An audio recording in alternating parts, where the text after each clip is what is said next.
I arrived home unannounced to find my wife sleeping on the doormat in the freezing rain, wearing rags. My son-in-law wiped his muddy designer shoes on her sleeve and laughed, telling his wealthy guests she was just the crazy maid who liked to sleep outside like a dog. I did not scream.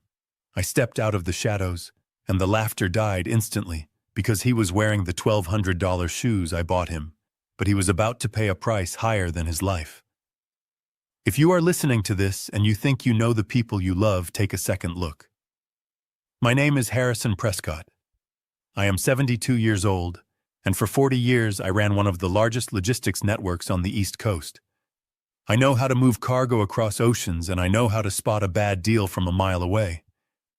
But the worst deal I ever made was trusting my family. The rain was hammering against the roof of the taxi as we pulled up the long gravel driveway of the estate in the Hamptons.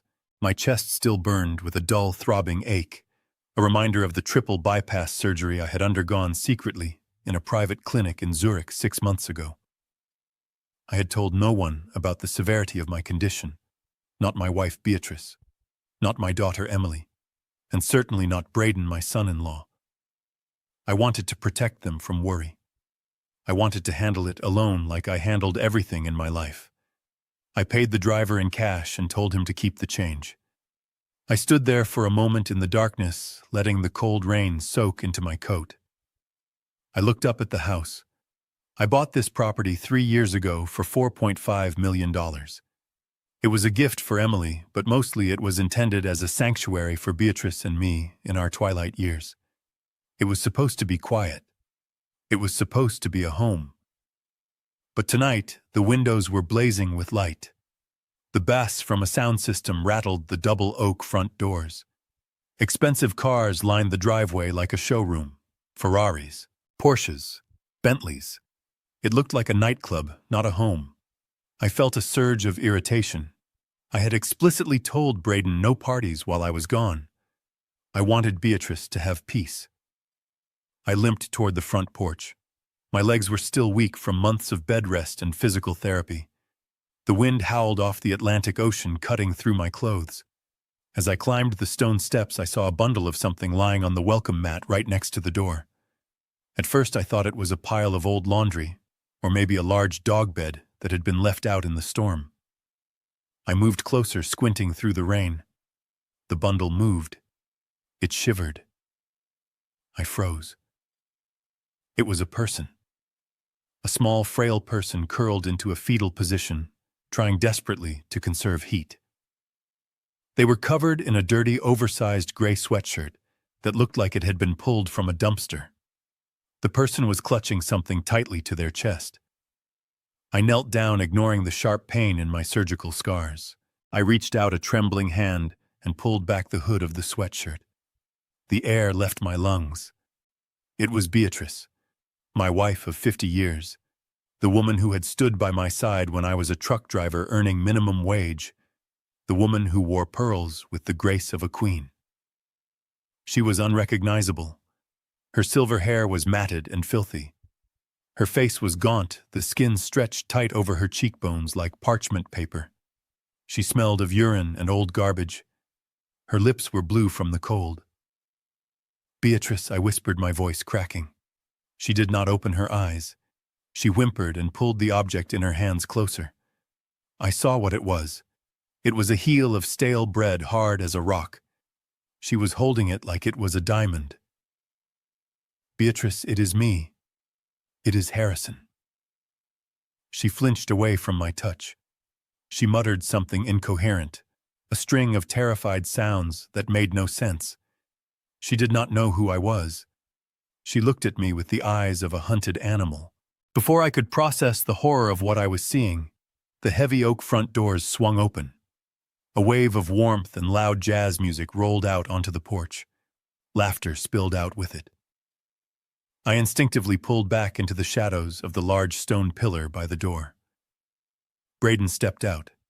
He looked impeccable. He was wearing a navy blue Italian suit that I knew cost $3,000 because I had paid the credit card bill. He held a crystal tumbler of scotch in one hand and a Cuban cigar in the other. Behind him were 3 men and 2 women all dressed in evening wear holding champagne flutes. Braden took a deep breath of the night air, smiling like he owned the world. "Great party, Braden," one of the men said, clapping him on the shoulder. "You really outdid yourself this time. The real estate market must be booming." Braden laughed. "You know me. I have the golden touch." He took a step forward, and then he looked down. He saw Beatrice curled up on the mat. He did not look surprised. He did not look concerned. He looked annoyed. He looked at my wife the way you look at a piece of gum stuck to the pavement. "Ugh, watch your step, folks," Braden said loudly, his voice dripping with mock apology. He lifted his right foot. He was wearing the limited edition loafers I had given him for Christmas. They were made of soft calfskin. And then right in front of my eyes he placed the sole of his shoe on the shoulder of my wife's dirty sweatshirt. He dragged his foot down her arm, wiping the mud from the garden off his shoe and onto her clothes. "Braden, what is that?" one of the women asked, wrinkling her nose in disgust. "Is that a person?" Braden laughed again. "Oh, don't pay any attention to that. That is just the old maid. She is completely senile, crazy as a bat. She refuses to sleep inside. She thinks she is a guard dog or something. We let her sleep out here because she ruins the furniture." The guests chuckled nervously. "She looks hungry," the woman said. "She is fine," Braden said, taking a sip of his scotch. "She likes it. It is part of her condition. Come on, let us go by the pool. I want to show you the plans for the new wing I am building." He kicked Beatrice lightly in the ribs. Not hard enough to break a bone, but hard enough to say move. "Get out of the way, you old hag," Braden hissed. Beatrice let out a small cry and scrambled backward on her hands and knees, pressing herself against the brick wall, trying to make herself invisible. My vision went red. A cold, dark rage flooded my veins, replacing the weakness in my body. I forgot about the pain in my chest. I forgot about the cane I was using. I felt the strength of the man who used to load cargo ships with his bare hands return to me. I stepped out from behind the pillar. The porch light hit my face. Braden was mid-laugh, turning back to his guests. He froze. The cigar slipped from his fingers and hit the stone floor with a soft hiss. The color drained from his face so fast, it looked like his blood had evaporated. His mouth opened, but no sound came out. The guests stopped laughing. They looked from Braden to me, sensing the sudden shift in the atmosphere. The music from inside seemed to fade into the background. I stood there, the rain dripping from the brim of my hat onto my face. I looked at my wife cowering against the wall, clutching her piece of bread. And then I looked at the man I had welcomed into my family. I did not shout. I did not scream. My voice was low, calm, and terrifyingly steady. "Braden," I said. He took a stumbling step back, almost tripping over Beatrice. "H. Harrison," he stammered. "Dad, you are supposed to be in Switzerland. You are supposed to be dead." I finished the sentence for him in my head, because that is what he looked like. He looked like he was seeing a ghost. I looked down at his feet. "Those loafers cost $1,200, Braden," I said. He looked down at his shoes, then back up at me, his eyes wide with panic. "But the price you are about to pay for what you just did," I continued, taking a step closer, "will be more expensive than your life." The glass of scotch slipped from his hand and shattered on the porch, sending shards of crystal and amber liquid everywhere. Emily, my daughter, appeared in the doorway behind him. She was wearing a diamond necklace that had belonged to Beatrice. When she saw me, she grabbed the doorframe to keep from collapsing. "Daddy," she whispered. I looked at her. I looked at the diamonds around her neck. And then I looked back at her mother shivering in the mud. "Get inside," I said. "The party is over." Braden moved faster than a striking cobra, the fear on his face vanishing instantly, replaced by a mask of concern so thick it was suffocating. He rushed past me, scooping Beatrice up from the cold stone as if he had not just kicked her ribs a moment ago. "Dad!" Oh my God. Dad, why did you not tell us you were coming? He shouted, his voice pitching up into a performance of frantic worry. He turned to the stunned guests who were still holding their champagne flutes in the doorway. My father-in-law, the surgery affects his memory. He gets confused, he wanders. He looked down at Beatrice, cradling her dirty head against his expensive suit without flinching at the smell. And Mom, oh Beatrice, you naughty girl. You know the doctor said 20 minutes for the cold therapy, not an hour. He looked at me with wide, innocent eyes that chilled my blood. It is a new holistic treatment, Harrison, for her circulation. She insists on doing it outside on the stone. We can barely stop her. I stood there leaning on my cane watching him. It was a masterclass in gaslighting. He was rewriting reality in real time, covering his cruelty with a veneer of medical care. Come inside, Braden urged, gesturing to the guests to clear a path. You must be freezing. Let us get you warmed up. We moved inside. The heat hit me first, a blast of artificial warmth carrying the scent of expensive perfume and stale alcohol. I looked around the great room. My room. My house. But it was not my house anymore. The hand-carved mahogany furniture I had imported from Italy, specifically for this space, was gone. The oil paintings of the Hudson River Valley that I had collected for 30 years were missing. In their place were gaudy gold-plated statues and white leather sofas that looked like they belonged in a Miami nightclub, not a family estate. The walls had been repainted a jarring electric blue. My legacy had been stripped to the studs and replaced with cheap flash. Emily, my daughter, stood by the marble fireplace. She was shaking slightly, her hand gripping a fresh glass of wine so hard her knuckles were white. I looked at her throat. The diamond choker. The vintage Cartier piece I had bought Beatrice for our 40th anniversary. It was worth $50,000, and it was resting on Emily's neck. She saw me looking at it. Her hand flew up to cover the diamonds, but she did not take it off. She could not even look me in the eye. "Hi, Daddy," she whispered, her voice trembling. "You look thin. Where is my furniture?" Emily. I asked, my voice calm, but inside I was screaming. "Where are your mother's doctors? Why does she look like a concentration camp survivor?" Braden interrupted before she could answer gently, depositing Beatrice onto one of the white sofas, where she curled up immediately, muddying the leather. "We redecorated. Dad modernized the place to increase the property value. You know how the market is. And the doctors, they are expensive frauds. We are treating her holistically now. Kale smoothies and fresh air. It is much better for her spirit." He was smiling, that salesman smile, the one he used to close deals on condos that did not exist yet. I reached into my coat pocket. My fingers closed around the cold metal of my phone. I needed the police. I needed an ambulance. I needed to get Beatrice out of this house before morning. "I am calling the authorities," I said, pulling the device out. My thumb hovering over the emergency button. "This ends now." Braden lunged. He did not strike me, he was too smart for that, with witnesses around. Instead, he grabbed my wrist with a grip of iron, squeezing a pressure point that made my fingers go numb. He wrenched the phone from my hand with a speed that belied his drunkenness.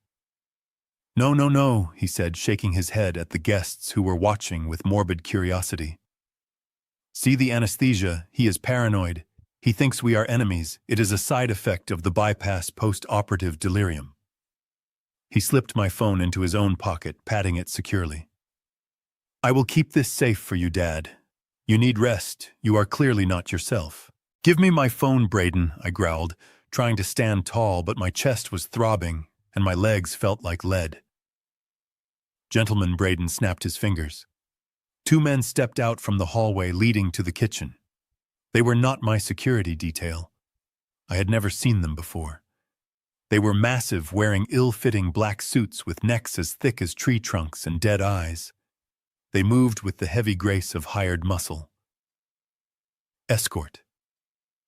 Mr. Prescott to his suite, Braden ordered, his voice flat. He needs quiet, no phone, no disturbances. He is very agitated. One of the men grabbed my arm. His fingers dug into my bicep, hitting a nerve that sent a shockwave of pain down to my hand. I tried to pull away, but I was weak, too weak to fight them off. I looked at Emily. She was my flesh and blood. I had paid for her college, her wedding, her first house view.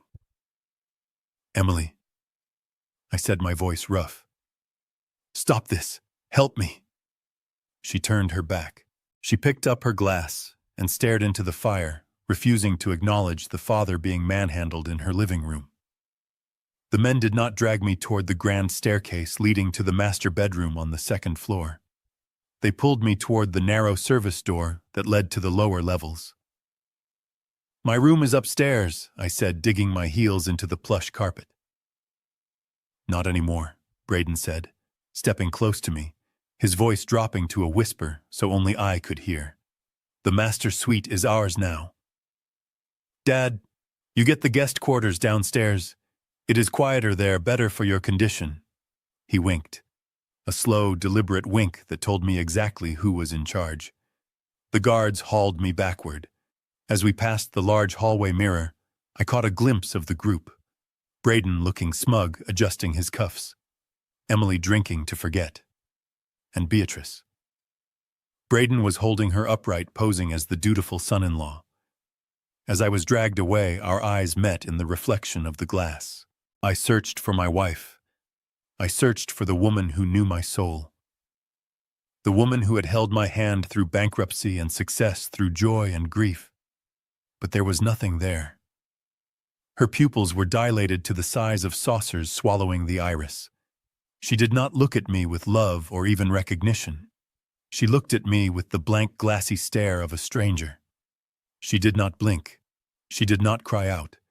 It was as if the woman I loved had vacated her body, leaving only a shell behind.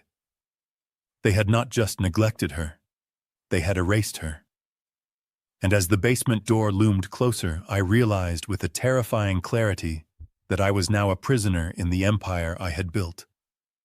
The heavy metal door slammed shut with a finality that echoed in my bones, leaving me in near total darkness. The sound of the lock clicking into place was like a gunshot. I was alone in the cold, damp air of what used to be my wine cellar. I tried to stand, but my legs finally gave out, and I slid down the rough concrete wall, hitting the floor with a groan that tore at my surgical stitches. The room smelled of mildew and rotting cardboard. My eyes adjusted slowly to the gloom, illuminated only by a thin sliver of light, bleeding in from the gap beneath the door. This was not the climate-controlled sanctuary I had built to house vintage Bordeaux and rare scotches. The racks were gone. The temperature control system had been ripped out. In its place were piles of broken furniture, garbage bags filled with God knows what, and the unmistakable rusted shapes of old garden tools. They had turned my wine cellar into a junk room. And now I was just another piece of trash to be stored away until needed. I sat there for a moment, breathing through the pain in my chest, trying to calm the racing of my heart, before it triggered an alarm on the internal pacemaker monitoring my recovery. I needed to think. I needed a plan.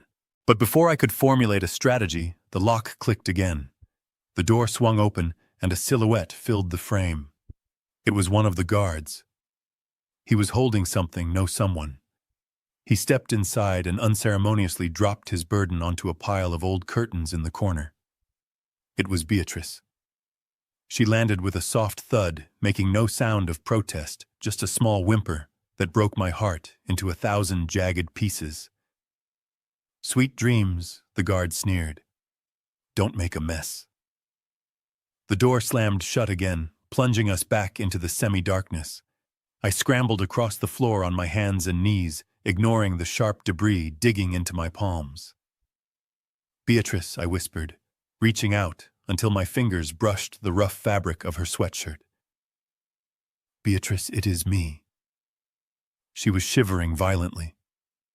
I pulled her into my arms, trying to share whatever body warmth I had left. She felt incredibly fragile, like a bird made of hollow bones. Her skin was ice cold. "I need to check you," I said softly, keeping my voice steady despite the rage boiling in my gut. "I need to see if you are hurt." She did not resist. She was past resisting. She lay limp in my arms, staring at nothing. I carefully rolled up the sleeves of her filthy sweatshirt. In the dim light I saw them, dark purple bruises encircling her wrists. They were perfect rings, the unmistakable marks of restraints. They had been tying her up, my jaw clenched so hard I felt a tooth crack. I moved my hands to her back, checking for broken ribs from Braden's kick earlier. As I lifted the hem of her shirt, I saw the imprint, a muddy tread mark stamped clearly onto her pale skin. It was the sole of a designer loafer. Braden had branded her like cattle. I gently patted her pockets, looking for anything. A weapon, a key, a phone. My hand closed around a piece of paper that had been balled up and shoved deep into the pocket of her pants. I pulled it out and smoothed it flat on the floor, angling it toward the sliver of light under the door. The handwriting was jagged and hasty, written in red marker. It was a list. Monday, morning water, evening crusts. Tuesday, morning water, evening broth. Wednesday, fasting. At the top of the page, written in capital letters, were the words, "Dog menu." I stared at the paper.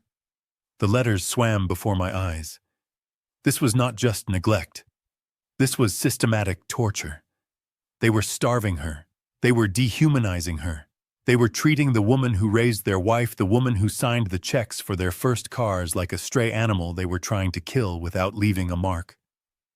I folded the paper and put it in my own pocket. This was evidence. This was the death warrant I would use to bury them when I got out of here. And I would get out. I shifted my position, leaning back against a rusted filing cabinet. I needed to contact the outside world. Braden had taken my phone, but he didn't know everything about me. He didn't know that my paranoia, a trait that had served me well in the cutthroat world of international shipping, extended to my accessories. I pulled back the cuff of my left sleeve. I was wearing a vintage Omega Seamaster, a watch I had worn for 20 years. To the naked eye, it was just a classic mechanical timepiece. But 6 months ago, before I left for Switzerland, I had it modified by a specialist in Tel Aviv. Inside the casing beneath the gears was a microtransmitter, a GPS beacon capable of sending a distress signal to my private security team in London with a single press of the crown. I verified Beatrice was asleep, her breathing shallow but steady. I brought the watch close to my face. I rotated the bezel 3 times to the left and pressed the crown down for 5 seconds. A tiny red LED, usually invisible beneath the 12 o'clock marker, should have pulsed green to indicate signal lock. It pulsed red. Pulsed once, twice, then nothing. I tried again. Red. My stomach dropped. No signal. I looked up at the ceiling. The floorboards above were vibrating. The bass from the party was getting louder, thumping like a second heartbeat. But that wasn't what was blocking the signal. A simple floor wouldn't stop a military-grade transmitter. Jammers. Braden had installed signal jammers. He had turned this house into a black site. He knew exactly what he was doing. This wasn't just a greedy son-in-law seizing an opportunity. This was a calculated hostile takeover. He had isolated the house, blocked the communications, and secured the perimeter. He was running this like a prison. I lowered my wrist. Panic flared in my chest, hot and sharp. If the signal couldn't get out, no one knew I was here. My lawyer, Miss Kincaid, thought I was still in recovery in Zurich. My staff thought I was unreachable. I was a ghost. The music upstairs shifted. The heavy bass of the club music faded, replaced by the clinking of glasses and the murmur of a microphone feeding back. A speech. Someone was giving a speech. I looked around the room searching for a weakness. The door was solid steel reinforced. The walls were concrete foundation. But this was an old house built in the 20s. The ventilation system had been retrofitted decades ago. I spotted it in the corner near the ceiling, a metal grate covered in layers of dust and cobwebs. It was the intake vent for the old gravity furnace system. The ducts were metal and metal carried sound. I dragged a heavy wooden crate over to the corner, wincing as the effort pulled at my chest. I climbed up, balancing precariously. I pressed my ear against the cold metal of the grate. The sound was tinny and distorted, echoing down through the aluminum tubes, but I could hear it. "To the future!" Braden's voice boomed. It sounded like he was standing right above me. He must be in the library directly overhead. "To vision. To taking what is yours." Applause rippled through the ductwork. "And specifically," Braden continued, his voice dropping to a conversational tone that carried even better than his shouting, "to the deal of the century. Ladies and gentlemen, in my hand I hold the deed to the new commercial complex in Dubai, a project fully funded by the Prescott Family Trust." My blood ran cold. The Prescott Family Trust held the bulk of my liquid assets. Hundreds of millions of dollars intended for charitable foundations and family security. It required 2 signatures to access, mine and a witness. "But Braden," a woman's voice cut in. It was Emily. She sounded drunk, her words slurring slightly. "Daddy didn't sign the release. The bank won't release the funds without the biometric authorization." I pressed my ear harder against the grate, ignoring the rust flaking into my hair. "Don't worry about Daddy, babe," Braden said. I could hear the smirk in his voice. "Daddy is downstairs, taking a very long nap." There was a pause. The guests must have moved away, or the conversation had shifted to a more private corner because the background noise faded. "What do you mean, Braden?" Emily hissed. "You said we were just going to keep him quiet until the power of attorney kicked in." "The power of attorney takes too long," Braden replied. His voice was cold now, devoid of the charm he used for his investors. "And your father is tougher than he looks. Did you see him tonight? He's lucid. He's angry. If he gets to a phone, if he gets to that shark Kincaid, we are finished. We go to jail, Emily, for fraud, for elder abuse. Do you want to go to jail? Do you want to wear orange instead of Chanel?" "No," Emily whimpered. "No, please." "Then we have to accelerate the timeline," Braden said. "I have the papers ready. The do not resuscitate order. The transfer of assets due to medical incapacitation. I just need his thumbprint. And if he doesn't want to give it—" He paused. The silence in the vent was deafening. "If he doesn't give it," Emily asked, her voice barely a whisper. "Then we pull the plug," Braden said. "We say it was a heart complication. He just had triple bypass. It happens all the time. Old men die. Hearts fail. Who is going to question it? The doctor on my payroll certainly won't." I gripped the grate so hard my fingers turned white. He was planning to murder me. Tonight. "But he's my dad," Emily sobbed softly. "He's an obstacle, Emily," Braden snapped. "He's the only thing standing between us and $800 million. Now dry your eyes, go mingle. I'm going downstairs to have a little chat with him. I'm going to make him an offer he can't refuse." I heard the heavy thud of footsteps walking away from the vent, then the sound of a door opening and closing upstairs. He was coming. I climbed down from the crate, my heart hammering against my ribs like a trapped bird. I looked at Beatrice curled up on the pile of rags, oblivious to the fact that her husband was about to be executed. I had maybe 5 minutes. 5 minutes before Braden came through that door with his fake papers and his hired muscle. 5 minutes to turn this prison into a fortress or a weapon. I looked around the room with new eyes. I didn't see junk anymore. I saw assets. I saw opportunity. I saw a glass wine bottle, heavy and thick, collecting dust in the rack. I saw a coil of rusty wire. I saw the high-voltage junction box on the wall with its cover hanging loose. I was not a helpless old man. I was Harrison Prescott. I had fought Union's pirates and corporate raiders. If Braden wanted to pull the plug, he was going to get a shock he never expected. I grabbed the wine bottle and smashed the neck against the wall, creating a jagged glass shiv. Let him come. The sunlight felt like a physical blow when the guard hauled me up the basement stairs. My eyes burned as the sterile white light of the kitchen flooded my vision. I was shoved onto a hard stool at the island, my joints screaming in protest. A plastic container slid across the quartz countertop, stopping inches from my hand. Inside was a congealed mess of risotto and shrimp tails from last night's party. It smelled of stale wine and neglect. Beside it sat a glass of tap water. "Eat," the guard grunted, leaning against the refrigerator, already bored, scrolling through his phone. Across the island, Emily sat hunched over a steaming mug of coffee. She looked wretched. Her skin was sallow, her eyes bloodshot, likely nursing a hangover from the cheap champagne Braden had been pouring like water. She wore silk pajamas that I knew cost more than my first car, yet she looked like a prisoner in her own home. "Emily," I rasped my voice, barely a whisper. "Where is your mother?" She didn't look up. She stared into the black liquid in her mug. "She's in the garden. She likes the rain." Lies. They had left her out in the storm again. Rage flared in my chest, hot and sharp, but I pushed it down. I needed clarity. I needed an opening. Suddenly, Emily stood up, her hand flying to her mouth.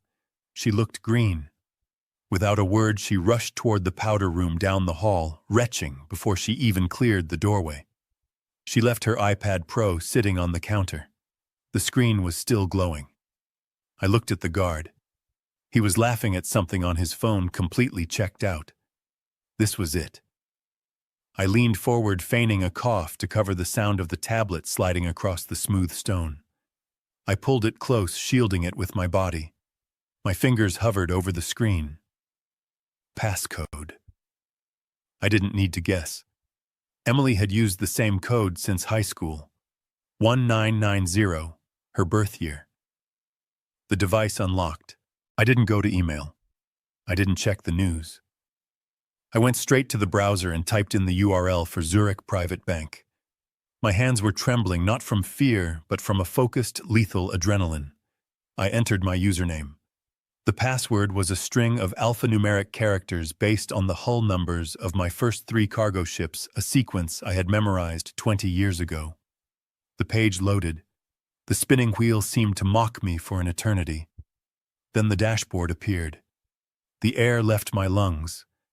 Where there should have been a balance of over $15 million in liquid assets, there was a single digit. 0. Actually, it was worse. It was negative. Overdraft fees. I tapped the transaction history, my eyes scanning the carnage. It was a bloodbath. Transfers of 500,000, 1 million, 2 million, all executed in the last 6 months, all authorized with a digital signature that looked exactly like mine. The destinations were a laundry list of the untraceable. Crypto.com, Binance, a dozen offshore accounts in the Cayman Islands with names like Blue Horizon and Shadow Corp. They hadn't just stolen the money. They had laundered it, scattering my life's work into the digital wind. $15 million. Gone. My chest tightened. That money was the foundation. It was the pension fund for my employees. It was the security for Beatrice.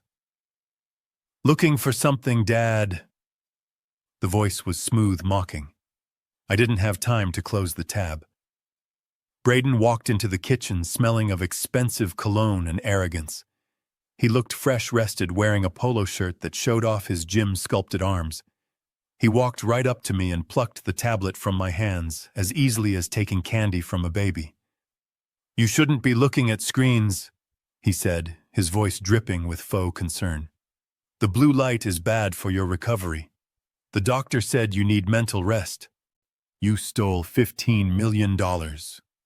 I said, my voice low, deadly steady. "You drained the accounts. You emptied the trust." Braden laughed. He walked to the coffee machine and poured himself a cup using my favorite mug. "Stole is such a harsh word, Harrison. I prefer reallocated. And besides, I didn't steal anything. You gave it to me." He reached into a leather portfolio sitting on the counter and pulled out a document. He slid it across the quartz. "Do you recognize this?" I looked down.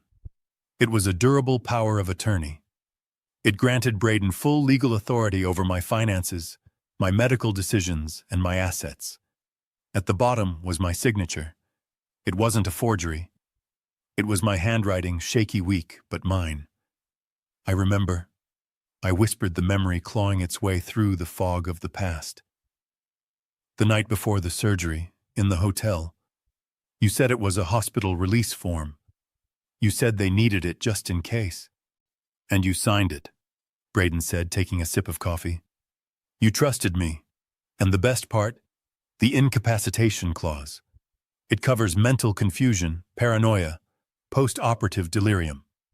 All things you are currently suffering from according to the doctor on my payroll. Legally, Harrison, you are incompetent. I am not stealing from you. I am your guardian." He leaned in close, his smile vanishing. "I own you. I own your money. I own this house. You are just a guest here.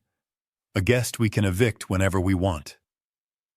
"You think you've won," I said, meeting his gaze.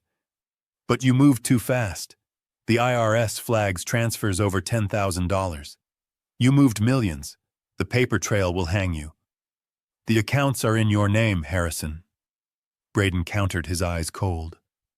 "The transfers were authorized by your signature. If anyone goes to jail for tax evasion, it will be you. The senile old tycoon trying to hide his assets before he dies." He laughed again, a cruel, sharp sound. "But don't worry about the money, Dad. The money is the least of your problems. You should be more worried about your legacy." He reached into the portfolio again. This time he pulled out a newspaper. It was an old issue of the Wall Street Journal folded open to the business section. He tossed it onto the counter right on top of the cold risotto. "Read it," he commanded. I looked down. The headline screamed up at me in bold, black letters. My heart stopped. My company, the business I had built from a single truck into a global empire. The company that fed 5,000 families. CEO Braden Miller cites gross mismanagement by founder Harrison Prescott and hidden debts as the cause of the collapse. The subheadline read, "Assets to be liquidated." I felt the room spin. He hadn't just stolen my cash. He had burned my company to the ground. He had destroyed my name. "You killed it," I whispered. "You killed my company." "I stripped it," Braden corrected. "I sold the ships. I sold the warehouses. I liquidated everything that wasn't nailed down and funneled it into new ventures. Prescott Logistics is a husk, Harrison, and the world blames you. You are going down in history as a failure." He signaled to the guard. "Take him back downstairs. He looks like he's lost his appetite." The guard grabbed my arm, hauling me off the stool. I clutched the newspaper like a shield as I was dragged away. Braden turned his back on me, pulling out his phone. "Yes, I'm looking at the Bentley now. In black." He thought I was broken. He thought I was finished. But as the basement door loomed, a cold resolve settled over me. He had taken everything I had to lose, which meant I had nothing left to hold me back. He had created a monster, and soon he would meet it. The afternoon sun beat down on the back of my neck with a cruelty that felt personal. I was on my knees in the dirt of my own backyard, holding a rusty trowel that Braden had tossed at my feet an hour ago. He had told me that if I wanted to eat dinner tonight, I had to earn my keep. He said the rose bushes needed pruning and the weeds were out of control. It was a lie, of course. He didn't care about the roses. He just wanted to see Harrison Prescott, the man who once commanded fleets of container ships, crawling in the mud like a peasant. I dug into the hard, dry earth, wincing as the motion pulled at the scar tissue on my chest. My breath came in shallow, ragged gasps. 10 feet away, Beatrice sat on the grass. She was staring at a line of ants marching across a stone paver, her expression vacant and lost.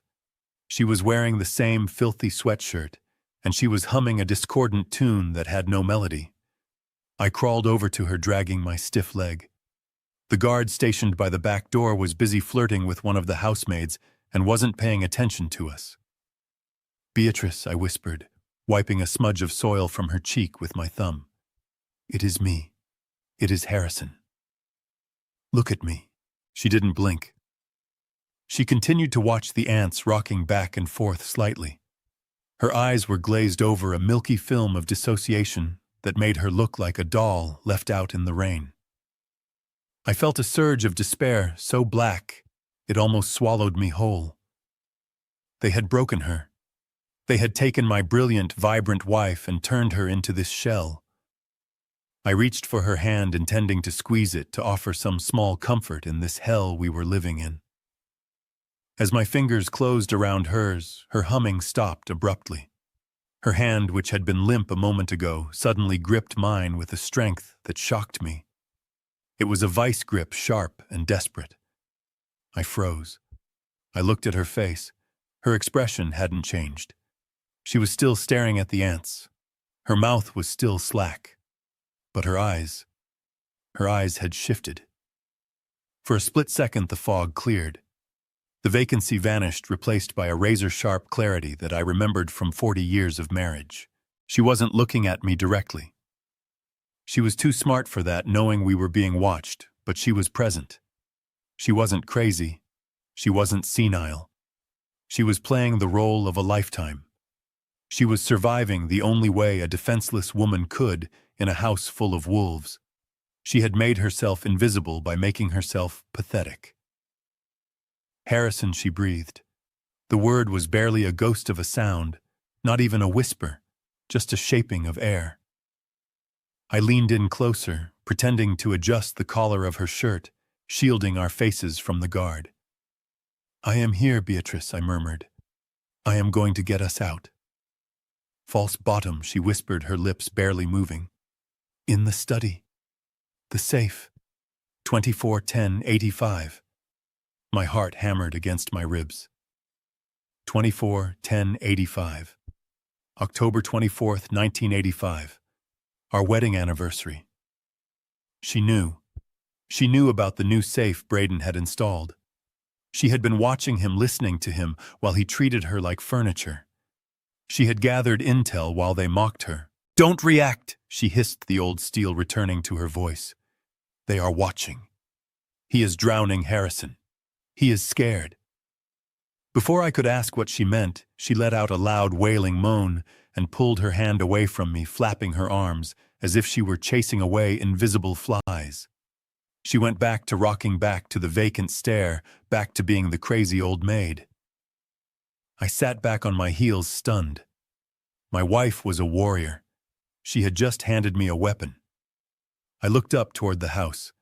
The French doors to the terrace swung open, and Braden stepped out. He wasn't wearing his usual smirk. He was wearing a bathrobe that looked disheveled, and his hair was messy. He held a phone to his ear, his knuckles white as he gripped the device. He didn't see us, or he didn't care.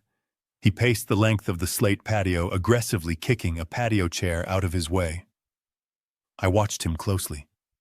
I had spent decades negotiating with union leaders, corrupt port officials, and hostile board members. I knew how to read body language. I knew the difference between a man who was in control and a man who was cornered. Braden was cornered. He was sweating despite the cool ocean breeze. He was gesturing wildly with his free hand. I dragged myself a few feet closer, moving behind a large hydrangea bush, pretending to pull weeds from the roots. I needed to hear him. "I don't have it today," Braden shouted into the phone, his voice cracking. "The transfer is delayed. The bank flagged it. I need more time." He paused, listening to the person on the other end. His face went pale, a sickly gray color that looked terrible in the sunlight. "No, no, you can't do that," Braden pleaded, his arrogance evaporating. "Listen to me. I have the assets. I have the house. I have the old man's portfolio. It's liquid. I just need to wash it. Give me 48 hours. Please. Just 48 hours, and I will pay you double the vigorish." He stopped again. He was listening to a threat. I could tell by the way his shoulders hunched, by the way he instinctively brought his hand up to cover his throat. "I will get it," Braden whispered, now terrified. "I swear. Do not touch her. Do not touch Emily. I will get you the cash." He ended the call and stood there shaking, staring at the phone in his hand like it was a bomb. Then he turned and hurled the device across the patio. It shattered against the stone wall. He gripped the railing of the terrace, breathing hard, looking out toward the ocean. I stayed hidden behind the hydrangea, my mind racing. I began to do the math. The terrible, ruthless math of the criminal underworld. I had seen the accounts. Braden had drained $15 million of liquid cash. He had liquidated the company assets for probably another 20 or 30 million. He had access to a fortune. A man with $40 million at his disposal doesn't beg for 48 hours. A man with that kind of cash doesn't scream about paying double the interest. Soon. A man who has successfully stolen an empire doesn't look like he is about to vomit from fear. Unless the money was already gone. All of it. It didn't make sense. You can't spend $40 million in 6 months on cars and parties. Even with his lavish lifestyle, the math didn't add up. Unless he wasn't spending it. Unless he was paying for a mistake. Crypto. I remembered the transaction logs, the transfers to Binance and the offshore shells. He hadn't just been hiding the money. He had been investing it, gambling it. I knew the market. I knew that 6 months ago, a lot of amateur investors had leveraged themselves to the hilt, betting on speculative coins that had since crashed to zero. Braden, the arrogant real estate agent who thought he was a financial genius, had likely leveraged my fortune on a sure thing that had imploded. But banks don't threaten to hurt your wife. Banks send foreclosure notices. Braden wasn't borrowing from banks. When the market crashed and he lost my money, he must have tried to chase his losses. He must have borrowed to cover the margin calls. And when traditional lenders said no, he went to the lenders who didn't ask for credit scores. He went to the lenders who asked for collateral in blood. He owed the mob, or a cartel, or someone even worse. That was why he needed to kill me. That was why he needed the trust fund released immediately. He wasn't trying to get rich anymore. He was trying to stay alive. He was a drowning man, dragging my entire family down into the abyss with him. I looked at Beatrice. She had been right. He was drowning. Suddenly, the gravel of the driveway crunched loudly. It wasn't the sound of a delivery truck or a guest's sports car. It was heavy tires. I looked toward the side gate. A black Cadillac Escalade with tinted windows rolled slowly up the drive. It didn't have license plates. It looked like a hearse designed for the living. It stopped right in front of the main entrance, blocking the path. The engine idled, a low, menacing rumble that vibrated through the ground. Braden froze on the terrace. He stared at the SUV, his eyes wide with horror. He looked like a rabbit caught in the shadow of a hawk. The driver's door didn't open. The passenger door didn't open. Instead, the rear window rolled down slowly. A man sat in the back seat. He was wearing sunglasses even though the day was overcast. His arm rested on the doorframe. I could see the ink. Dense tribal tattoos winding down his forearm, covering his wrist, extending onto the back of his hand. He didn't say a word. He didn't gesture. He just took off his sunglasses and looked up at Braden on the balcony. His eyes were dead cold voids. He held Braden's gaze for 10 long seconds. It was a message, a silent, terrifying confirmation. We know where you live. We know you are home. Time is up. The window rolled back up. The SUV reversed slowly, deliberately, kicking up dust, and then drove away down the lane, disappearing behind the manicured hedges. Braden collapsed onto a patio chair, burying his face in his hands.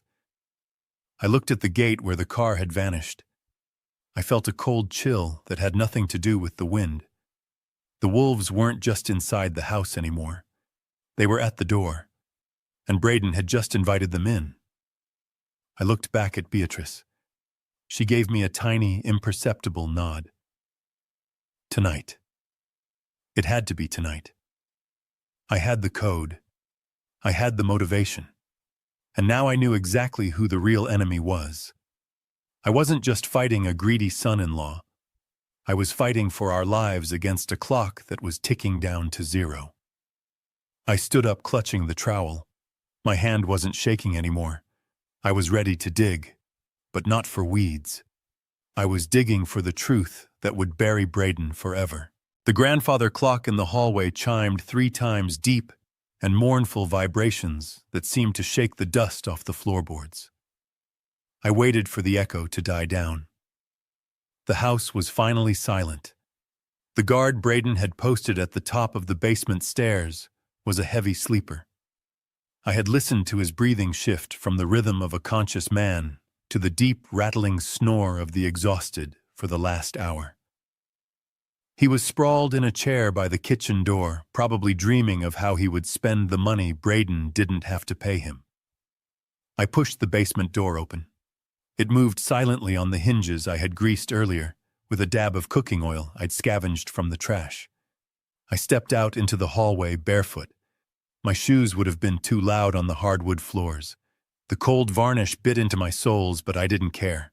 I moved through the shadows of my own home like a burglar, ghosting past the new gaudy sculptures and the overpriced vases Braden had bought to replace my life.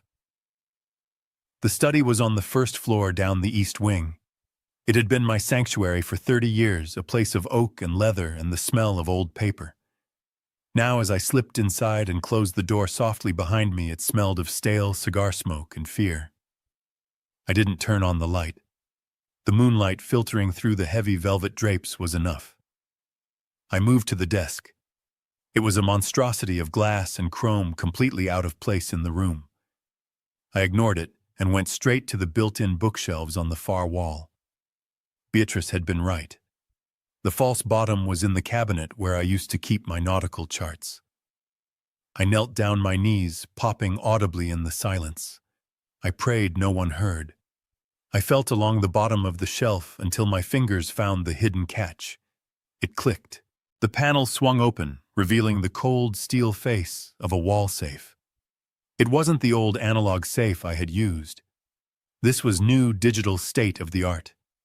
Braden must have had it installed the week I left for Zurich. I stared at the keypad. The numbers glowed a faint, menacing blue. 24, 10, 85. Our wedding anniversary. October 24th, 1985, Beatrice had given me the key to my own salvation. I reached out my hand, trembling slightly, not from age but from a cold, focused rage. I punched in the numbers. 2, 4, 1, 0, 8, 5. The mechanism whirred. A small green light flashed. The lock disengaged with a heavy mechanical thud that sounded like a thunderclap in the quiet room. I held my breath, waiting for an alarm, waiting for footsteps. Nothing. I pulled the heavy door open. I expected to see stacks of cash. I expected to see the $15 million he had drained from my accounts, maybe converted into gold or diamonds or bearer bonds. I expected to see the loot of a thief who had successfully pulled off the heist of the century. The safe was empty of treasure.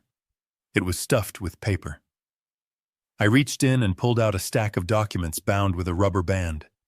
I moved to the window using a sliver of moonlight to read. The first document was a promissory note. It wasn't from a bank. It was handwritten on a sheet of legal pad paper. I, Braden Miller, acknowledge a debt of $4 million to the Emerald Syndicate. Payment due in full by November 1st. November 1st was 3 days ago. I flipped the page. Another note. This one was typed, but the letterhead was from a shell company in Macau known for washing money for the triads. Outstanding balance 2.5 million. Interest accruing at 5% weekly. I flipped again. Gambling markers. Dozens of them. Receipts from underground casinos in Atlantic City, online betting logs showing losses that would make a Saudi prince weep. He hadn't invested my money. He hadn't bought real estate. He had torched $15 million on bad bets and high-risk poker games, trying to fill a hole inside him that no amount of money could ever fill. He wasn't a mastermind. He was a degenerate addict. My hands shook as I dug deeper into the stack. At the bottom, I found a manila folder labeled Medical, Harrison. I opened it. Inside was a psychiatric evaluation. It was dated 2 months ago. It was signed by a Dr. Aris, a name I didn't recognize. Patient Harrison Prescott. Diagnosis: advanced paranoid schizophrenia with rapid onset dementia.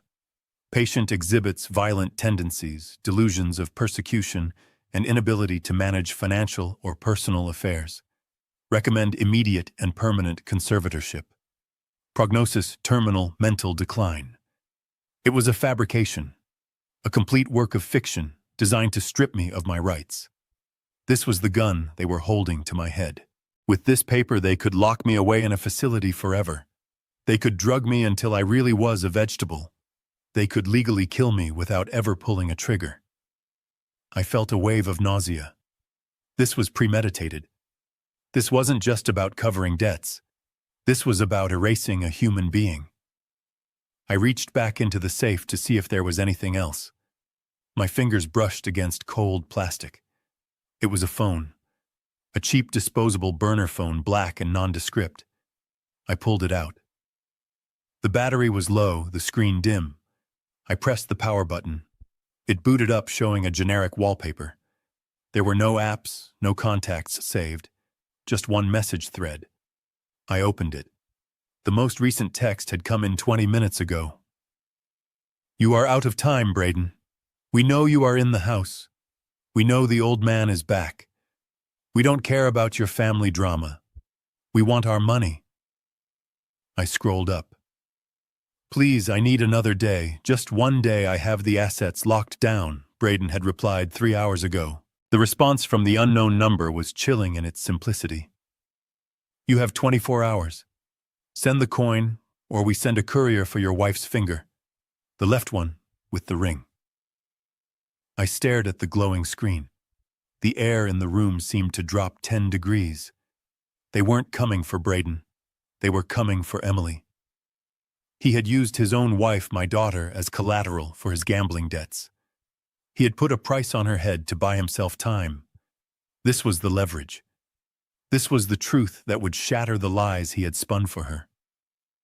Emily thought he was a stressed businessman protecting the family fortune.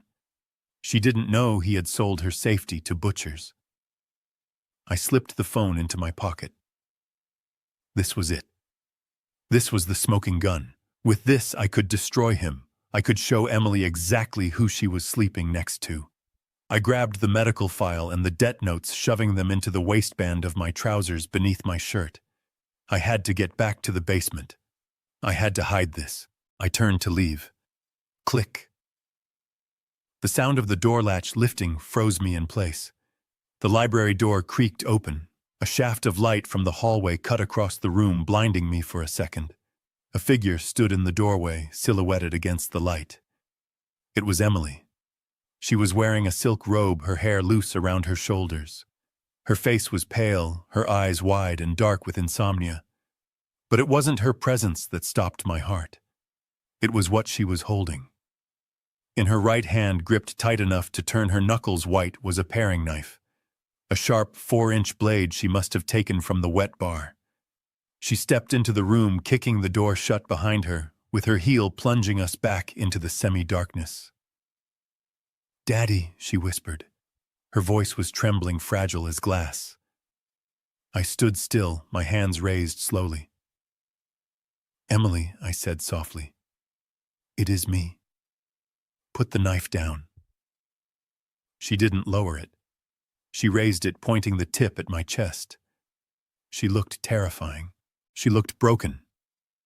Braden said you would try to escape, she said, tears spilling from her eyes. He said you were having an episode. He said you might get violent. He said I had to protect the family. She took a step closer, the knife wavering in the air between us.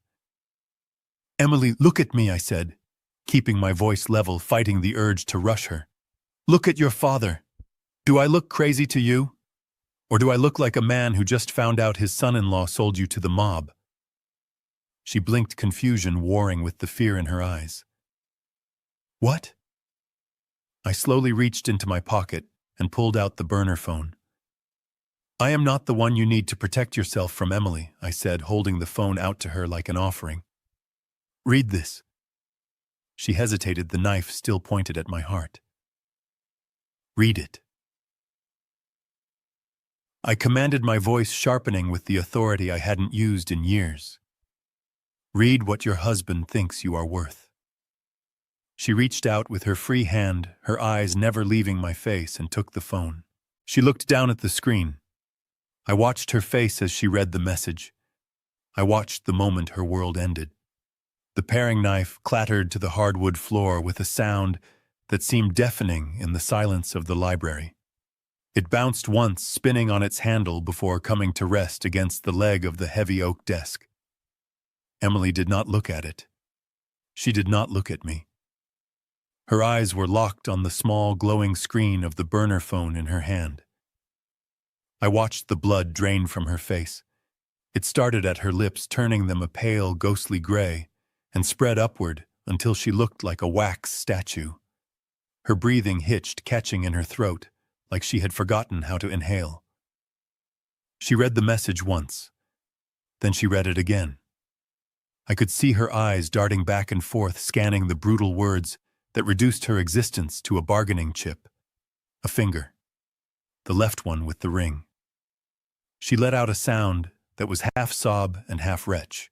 Her knees buckled, and she slid down the front of the desk, collapsing onto the Persian rug in a heap of silk and misery. The phone slipped from her fingers and landed on the carpet. I did not move to comfort her. Not yet. The time for coddling was over. Coddling was what had gotten us here. I needed her to break completely so I could rebuild her into something stronger.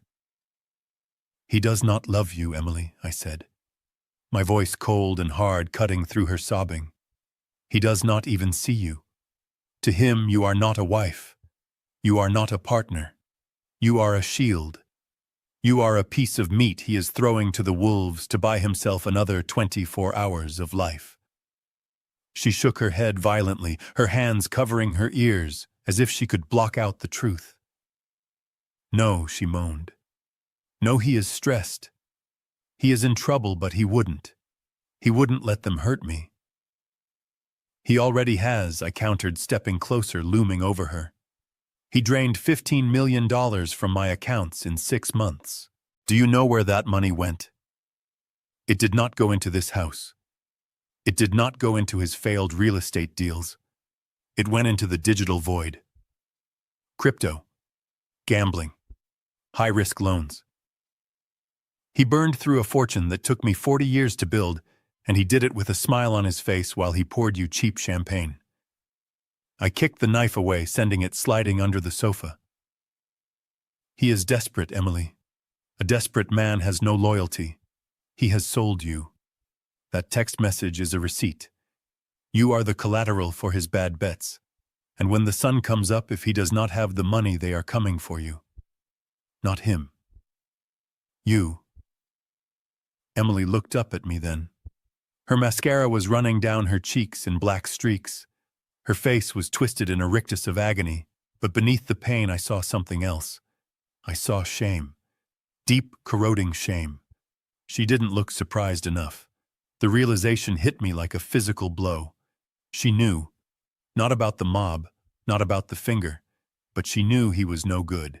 She had known for a long time. You knew, didn't you? I whispered, kneeling down so I was eye level with her. You knew he was a fraud. Emily closed her eyes, and fresh tears squeezed out.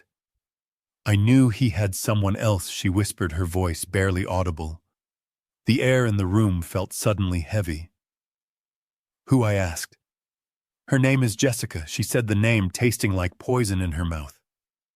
She is 22. She is his assistant. I found the messages on his iPad 3 months ago. Pictures, hotel receipts.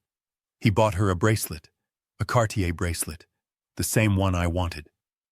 She opened her eyes and looked at me, begging for understanding, begging for absolution. I didn't say anything, Daddy. I couldn't. Everyone thinks we are perfect. The country club, my friends. If I left him, everyone would know I failed. Everyone would know I was stupid enough to marry a con man. I just wanted to keep the peace. I thought if I ignored it, he would come back to me. I thought if we got the money from the trust, he would be happy again. She grabbed the lapels of my shirt, her grip desperate. I let him hurt Mom, she sobbed. I saw him push her. I saw him lock her out in the rain. And I didn't stop him because I was afraid he would leave me for her, for the assistant. I sold my own mother for a man who wants to cut off my finger. Her confession hung in the air, ugly and raw. She had traded her dignity and her parents' safety for the illusion of a happy marriage. It was pathetic. It was infuriating. And it was exactly the kind of weakness Braden had exploited. But looking at her broken on the floor, I didn't see a villain. I saw a victim. A foolish, vain victim, but my daughter nonetheless. And I would be damned if I let her die for his sins. I took her hands in mine and pulled them away from my shirt. I held them tight, forcing her to look at me. Listen to me, Emily. Listen closely. The man upstairs is not your husband. He is a parasite. And right now that parasite is hosting a party while executioners wait outside the gate. We do not have time for tears. We do not have time for regret. I picked up the burner phone and pressed it into her palm, closing her fingers around it. You have a choice, I said, my voice low and urgent. You can stay here on the floor and wait for them to come for you. You can wait for Braden to sacrifice you. Or you can stand up. You can wipe your face and you can help me kill him. Her eyes widened. Kill him. Not with a knife, I said, glancing at the weapon under the sofa. We are not savages. We are going to kill him with the one thing he fears more than death. We are going to kill him with the truth. We are going to strip him of every dollar, every lie, and every ounce of protection he thinks he has. We are going to leave him naked before the law and before the men he owes. I need you to do exactly what I say. Can you do that? She took a shuddering breath. She looked down at the phone, then at the door, then back at me. The trembling in her hands began to subside, replaced by a spark of anger. It was faint, but it was there. What do you need? She asked. I need to make a call, I said. Braden has jammed the signals in the house. My watch won't work. But this phone, I tapped the burner in her hand, this phone is his lifeline to the mob. He must have whitelisted it, or it is on a frequency the jammers don't block. I need to call Ms. Kincaid. I need to activate the Omega protocol. Emily nodded, wiping her face with the sleeve of her silk robe. Okay, make the call. No, I said. Not here. It is too quiet. If he checks the network logs, if he comes down, I need a distraction. I need you to go out there. I need you to be his wife one last time. I need you to keep him occupied for 10 minutes. Can you do that? Can you look at the man who sold you and smile? Emily stood up. She smoothed her robe. She adjusted her hair. She walked to the mirror in the corner and wiped the black streaks from her cheeks. When she turned back, she looked pale but composed. The mask was back in place, but this time she wasn't wearing it for him. She was wearing it for us. I can do it, she said. Her voice was cold. For Mom, and for my finger. She reached for the door handle. Boom, boom, boom, the heavy wood of the library door shook under 3 violent impacts. Emily froze, her hand hovering inches from the brass knob. I pressed myself against the wall into the shadows behind a tall bookcase, my heart slamming against my ribs. Emily opened the door. It was Braden. His voice wasn't charming anymore. It was tight, agitated, and suspicious. "I know you're in there, Emily," he shouted, pounding again. I heard voices. "Who are you talking to? Open the damn door right now." He rattled the handle. It was locked from the inside. I looked at Emily. Her eyes were wide with panic. She looked at me for instruction. I put a finger to my lips and signaled for her to open it. We had no choice. If he broke it down, he would see me. If she opened it, we might have a chance to bluff. She took a deep breath. She pulled her shoulders back. She unlocked the latch. The door flew open. Braden stood there, filling the frame. He was sweating, his tie loosened, his eyes darting around the dark room. He looked past Emily, scanning the shadows. "Who is in here?" he demanded, pushing past her. I heard whispering. "Is it the old man? Did he get out?" He took a step toward the desk, toward where I was hiding. Emily stepped in front of him, blocking his path. "It was me, Braden," she said, her voice steady, loud enough to cover the sound of my breathing. I was talking to myself. I was practicing. Braden stopped and looked down at her, sneering. "Practicing what?" "Being crazy like your mother."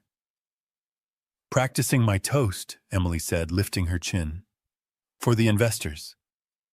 You said I had to make a speech about the Dubai project. I didn't want to embarrass you, so I came in here to rehearse." Braden stared at her, his eyes narrowing. He looked at her face, seeing the redness around her eyes. "You've been crying," he accused. "I'm stressed, Braden," she snapped. "We have a house full of people. My father is locked in the basement like an animal, and my husband is acting like a maniac. Of course I am crying, but I fixed my face. I am ready to go out there and lie for you. Again." She pushed past him, walking into the hallway. "Are you coming, or do you want to search the room for ghosts?" Braden hesitated. He looked back into the gloom of the library, his gaze lingering on the bookcase where I was pressed flat against the wall. Then he grunted and turned around. "Fine," he muttered. "But make it good. We need this money, Emily, or we are all dead." He followed her out, slamming the door behind him. I let out a breath I had been holding for a minute. My hands were shaking. That was too close. But she had done it. She had bought me time. I looked at the burner phone in my hand. It was time to make the call that would end Braden's life as he knew it. I dialed the number for Ms. Kincaid. It was 2 a.m. in London, but she would answer. She always answered. The line rang once, twice. "Hello?" The voice was crisp, alert, and sharp as a razor. "Miss Kincaid," I said. "This is Harrison Prescott. I am not dead, but I am currently in hell, and I need you to bring the cavalry." I stepped quickly into the small powder room attached to the library and engaged the heavy brass lock. My heart was pounding against my ribs, a frantic rhythm that felt dangerous given my condition, but I pushed the pain away. I pressed the cheap burner phone to my ear. "Mr. Prescott." The voice on the other end was breathless, stripped of its usual cool, professional detachment. "Is that really you?" The biometric voice print confirms a match, but... My God. We thought you were dead. I leaned against the marble sink, staring at my gaunt reflection in the mirror. "Dead," I repeated, my voice raspy. "Is that what he told you?" "We received a death certificate 3 days ago," Kincaid said, her words coming fast, clipped with shock and fury. "Issued by a coroner in Zurich. Cause of death was listed as post-surgical cardiac arrest. Braden sent it to the firm. He demanded the immediate release of the Prescott Family Trust and the transfer of all liquid assets to his account as the sole executor of your estate." I closed my eyes. He had not just planned to kill me. He had already killed me on paper. I was a ghost, haunting my own life.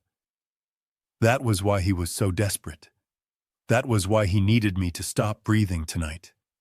If I showed up alive, the fraud would unravel instantly. He was trapped between a lie he had already told and a truth he couldn't bury deep enough. He falsified a death certificate I asked, knowing the answer. It was a very good forgery, Kincaid replied, the steel returning to her tone. But we flagged it. The timestamp on the digital seal was off by 2 hours. We froze the accounts pending a physical verification of the body. That is why the funds haven't cleared. That is why he is panicking. We told him the bank needed 48 hours to process the claim. We were stalling Harrison. But we didn't know you were in the house. We thought you were missing. We have investigators sweeping Zurich right now looking for your remains. He has me trapped in the Hamptons estate, I said, keeping my voice low. He has signal jammers. He has guards. And he has a debt. I paused, taking a deep breath. He owes $8 million to the Emerald Syndicate, I said. He used my daughter as collateral. If he doesn't pay by sunrise, they are going to hurt her. There was a silence on the line, a cold, calculating silence that I knew well. Ms. Kincaid was not just a lawyer. She was a fixer. She was the person I called when unions threatened to shut down ports, or when pirates seized a cargo ship off the Horn of Africa. She didn't panic. She strategized. I can have a tactical team on the ground in 40 minutes, she said. We can breach the perimeter. We can extract you and Emily. We can have Braden in custody within the hour. No, I said sharply. No police. Not yet. Harrison, he is dangerous, Kincaid argued. He has already forged your death. He is desperate. If you send in the police or a tactical team now, he might do something stupid, I said. He might use Emily as a shield, or worse, the syndicate might see the flashing lights and decide to cut their losses and cut Emily. We need to be smarter. We need to cut the strings. What do you want to do? She asked. I want to own him, I said, my voice dropping to a growl. I want to buy the debt. Buy the debt, Kincaid repeated, slowly processing the request. Yes. Use the shell company in Panama, the one we use for hostile takeovers. Contact the syndicate. Offer them $10 million for the note. Cash. Immediate transfer. Tell them they walk away with a profit and no blood on their hands. Tell them the debt is now owned by the Pegasus Group. You want to become his creditor, she realized. I want to be the one holding the leash, I confirmed. When the sun comes up, I don't want him fearing the mob. I want him fearing me. Can you do it? It will take time, she said. To mobilize the cash, to make contact with the syndicate's broker, to get the paperwork signed. I need 12 hours, maybe 10 if I pull every string I have. And I need to get the security team into position quietly to secure the exits. You have 12 hours, I said, looking at my watch. It was just past 2 in the morning. But Kincaid, I need that confirmation. When I walk out there, I need to know I own him. Consider it done, she said. Stay safe, Harrison. Do not let him provoke you. He thinks he is fighting a corpse.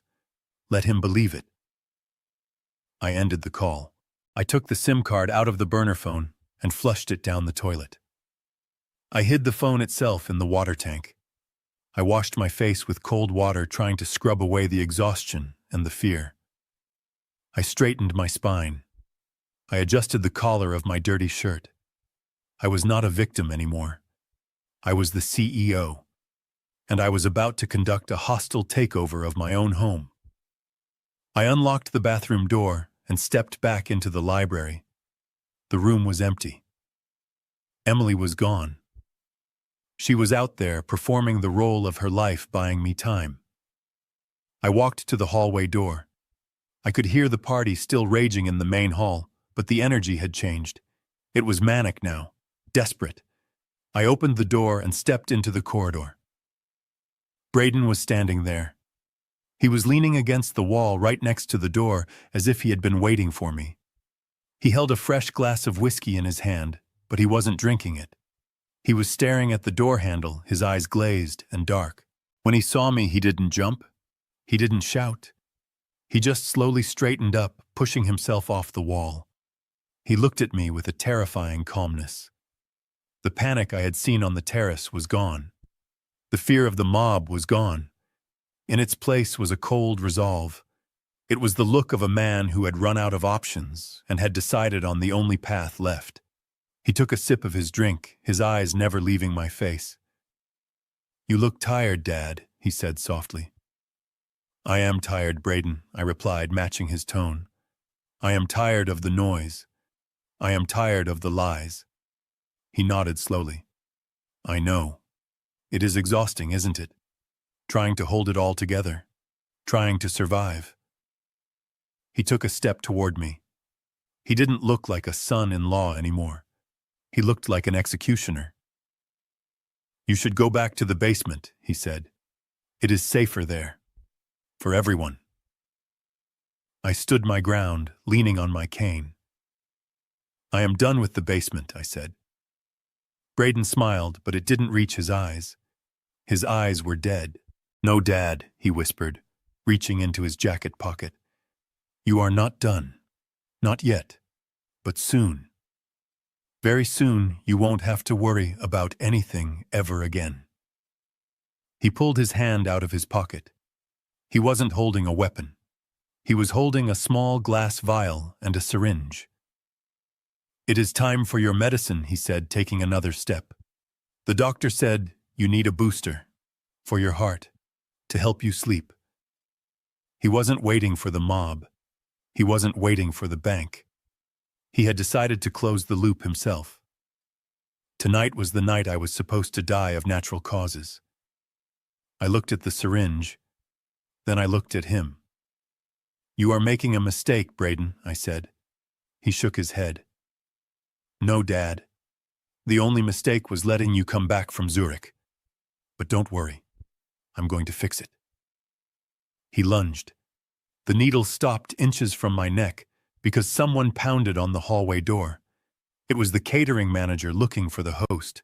Braden lowered the syringe with a sneer and shoved it back into his pocket, whispering that my medicine would have to wait until the encore. He had a better idea. He wanted a show. He wanted to parade his conquest before he buried it. 10 minutes later, I was standing in the grand foyer of my own home wearing a moth-eaten butler's jacket that smelled of camphor and decades of dust. It was tight across my shoulders, and the fabric itched against my surgical scars. Beside me stood Beatrice. They had forced her into a maid's uniform that was 3 sizes too big. It hung off her skeletal frame like a shroud. She held a silver tray of champagne flutes, her hands trembling so violently the crystal chattered like teeth in the cold. "Walk," Braden commanded, shoving me forward.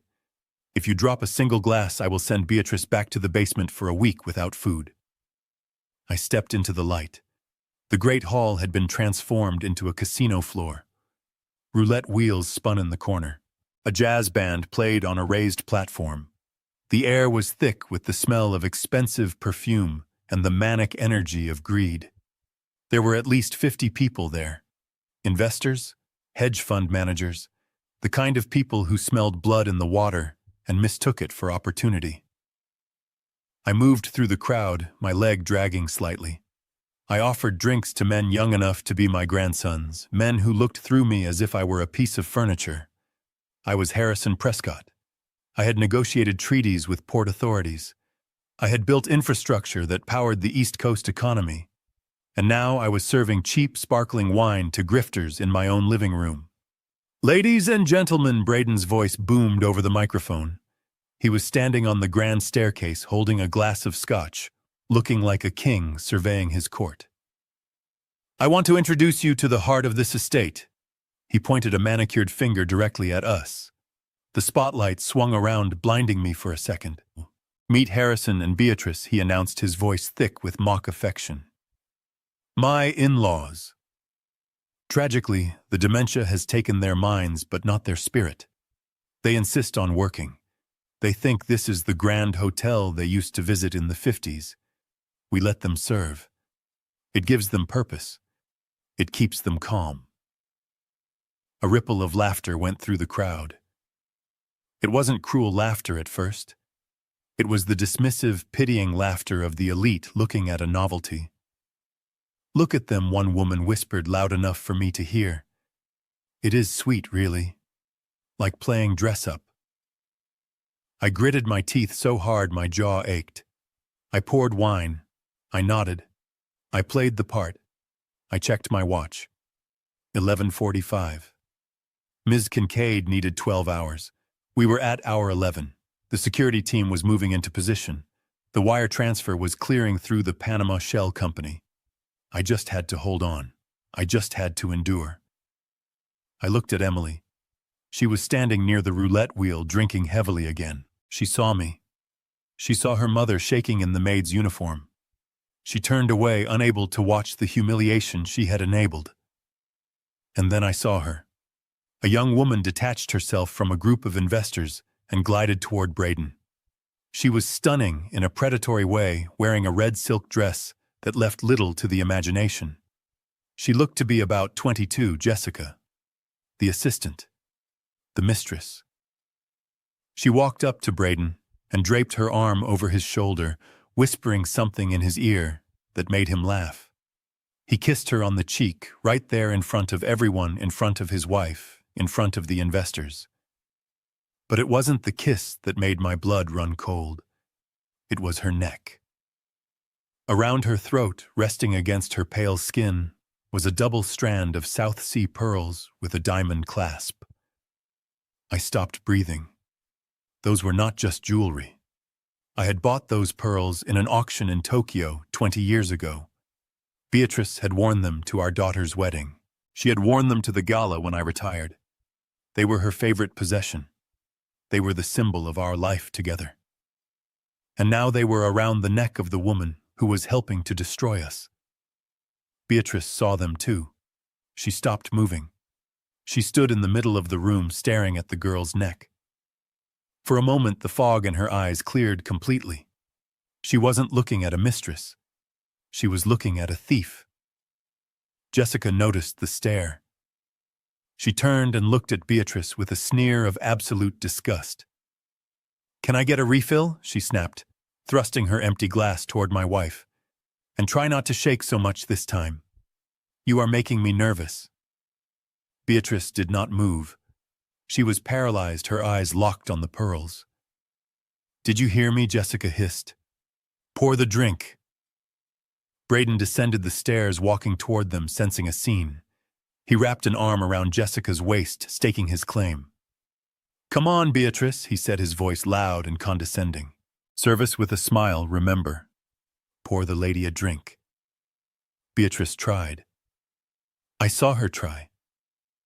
She lifted the heavy silver pitcher, but her eyes were full of tears, and her arms were weak from months of malnutrition. Her hand spasmed. The pitcher tipped. Red wine cascaded out. It missed the glass. It splashed across the front of Jessica's red dress and poured down onto her shoes, her white satin Christian Louboutin heels. Jessica screamed. It was a high, piercing sound that stopped the band. "You stupid old hag," she shrieked, jumping back. "Look what you did. These are new. You ruined them." The room went silent. Every eye turned to the spectacle. Braden's face went purple.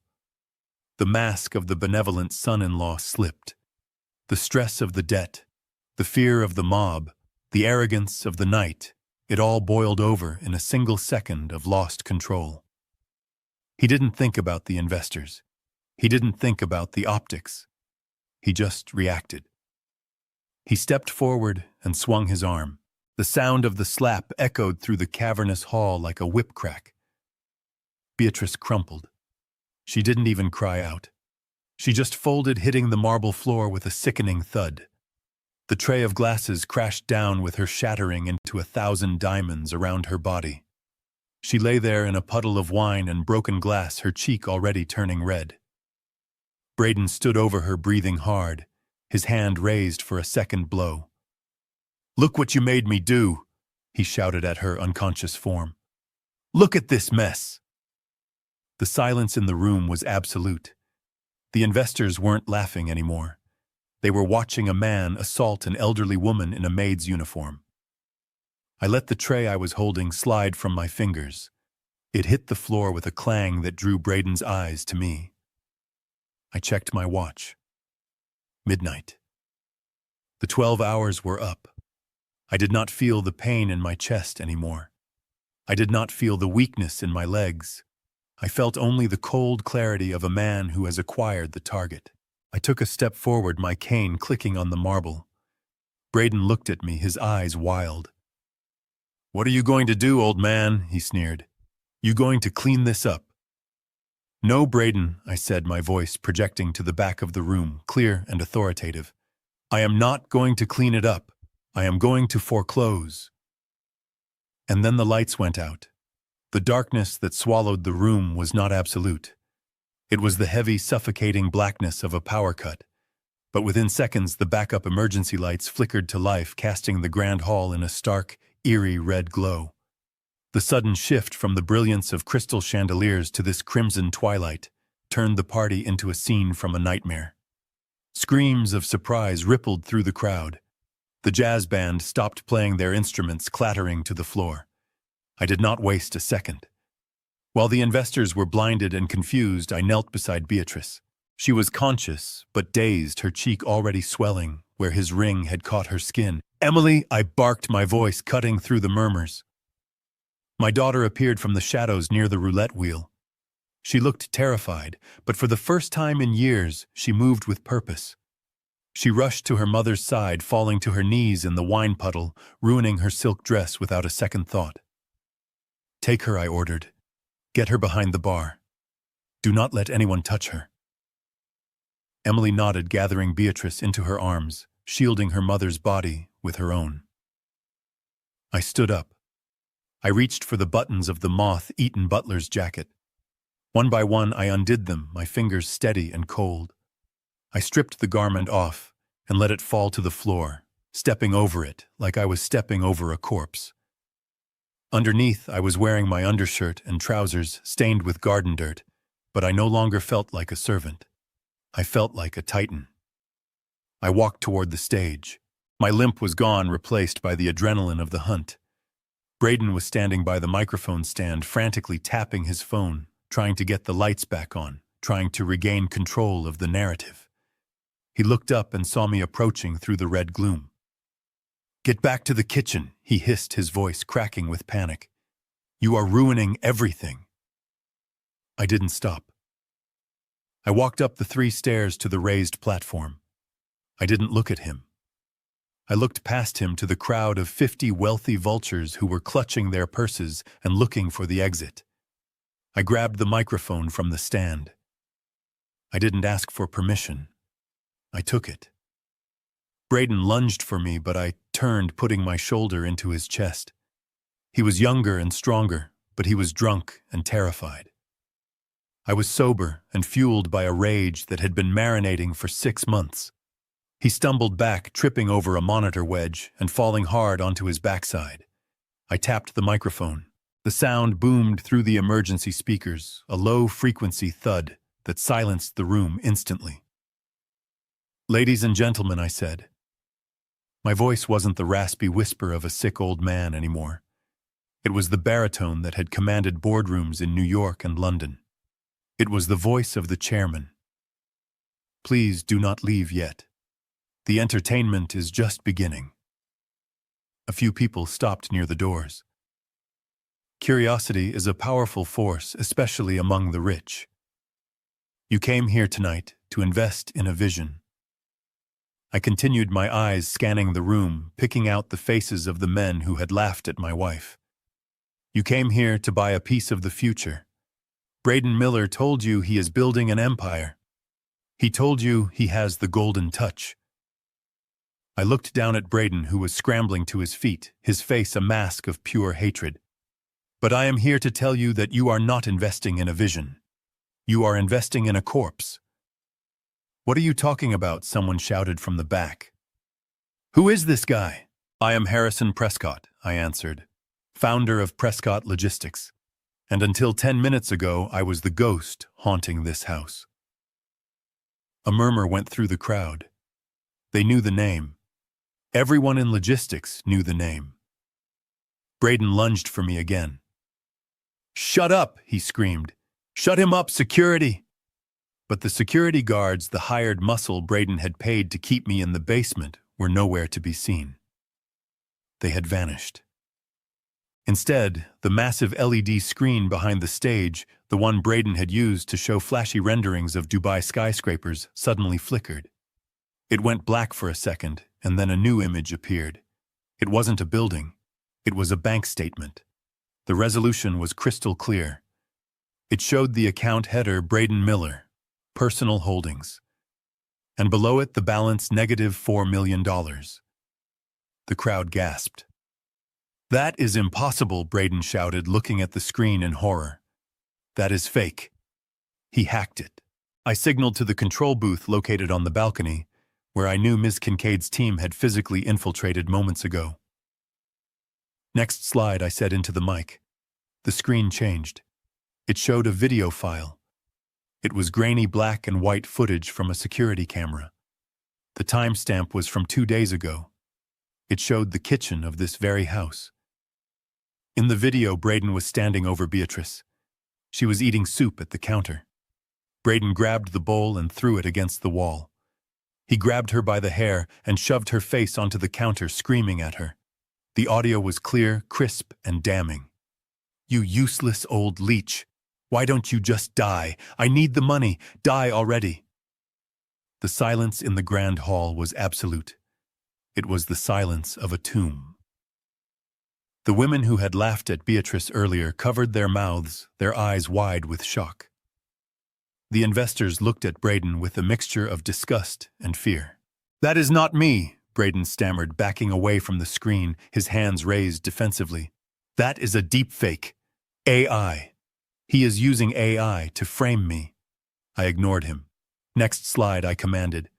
The screen shifted again. This time it showed a series of text messages. The same messages I had read on the burner phone in the library. "Emerald Syndicate.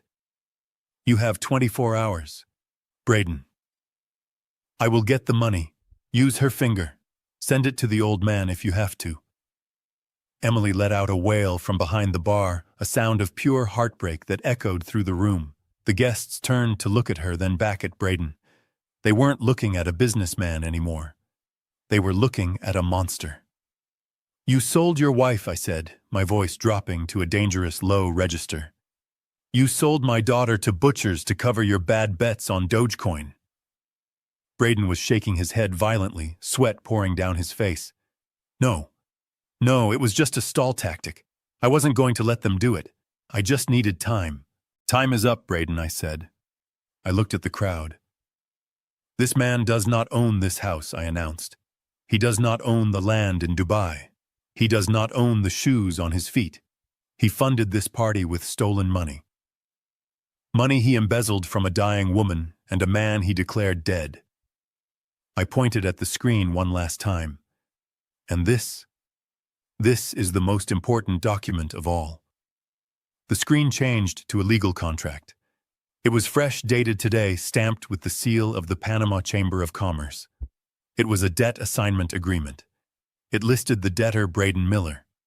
It listed the original creditor, the Emerald Syndicate. And it listed the new creditor, the Pegasus Group. Braden stared at the document. He squinted, reading the fine print. Then his eyes widened until I thought they might pop out of his skull. "You," he whispered. "You bought it." I smiled. It was a cold, wolfish smile. "I bought your debt, Braden. All 8 million of it plus interest. I paid cash." The syndicate was very happy to sell. They don't like messy complications. They prefer clean exits. I stepped closer to him, looming over him on the stage. "That means you don't owe the mob anymore. You don't have to worry about them coming for Emily's finger. You have to worry about me. I am your bank now. I am your landlord. I am the owner of every breath you take from this moment forward, and I am calling the loan due immediately." I didn't stop there. I signaled to the booth again. A new document appeared on the screen, magnified so every person in the room could read the fine print. It was a promissory note signed in blood, metaphorically perhaps, but the ink was as binding as iron chains. "Look closer," I commanded, my voice echoing off the vaulted ceiling. "This isn't just a loan, Braden. This is a death warrant you signed with your own greed." The document detailed the collateral. Not just money, not just property. It listed personal assets and family members as security against default. The room gasped collectively. The wealthy elite, so used to sanitized contracts and hidden clauses, were staring at the raw brutality of the underworld laid bare. "You didn't just borrow money," I continued, stepping closer to the edge of the stage, looking down at him like a god judging a mortal. "You leveraged your own flesh and blood. You put a price tag on your wife's safety. You gambled with her life like it was a chip on a roulette table." Emily, still sobbing behind the bar, let out a wretched cry that pierced the silence. "You said it was for the business," she screamed, her voice breaking. "You said it was investment capital. He lied," I said, simply turning my gaze back to Braden. "Just like he lied about the Dubai project. Just like he lied about my death. Just like he lied to every single person in this room." Braden was shaking now, a visible tremor running through his body. The arrogance was gone, stripped away layer by layer, until only the terrified child remained.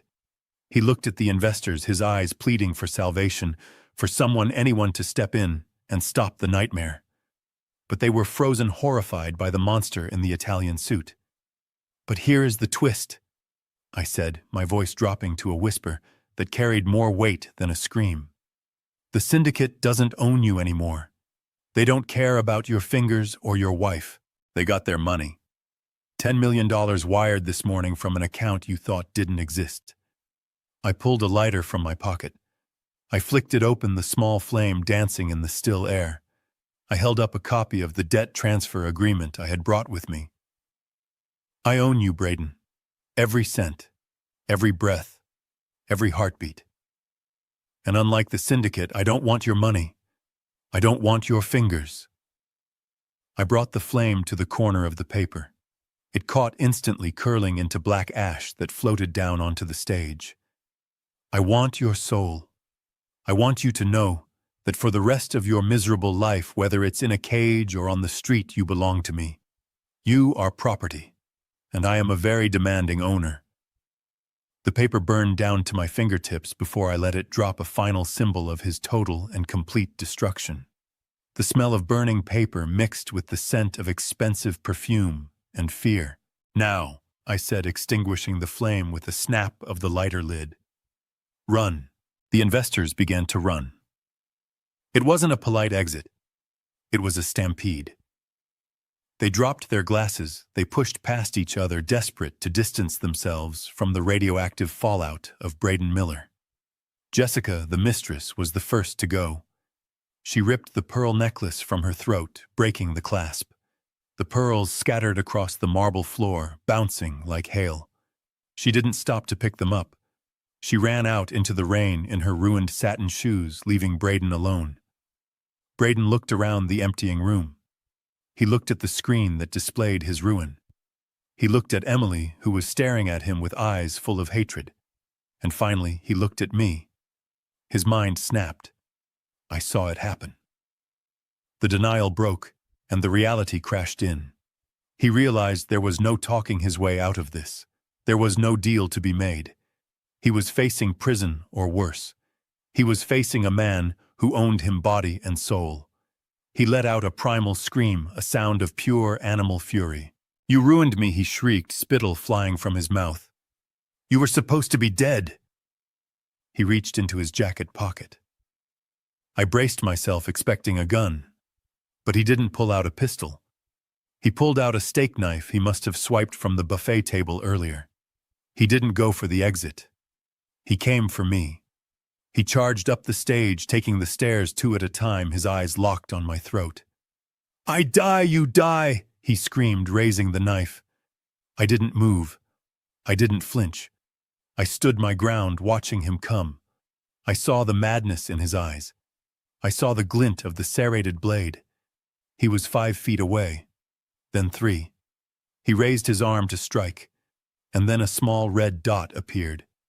It danced across his white dress shirt, moved up his neck, and settled perfectly in the center of his forehead, right between his eyes.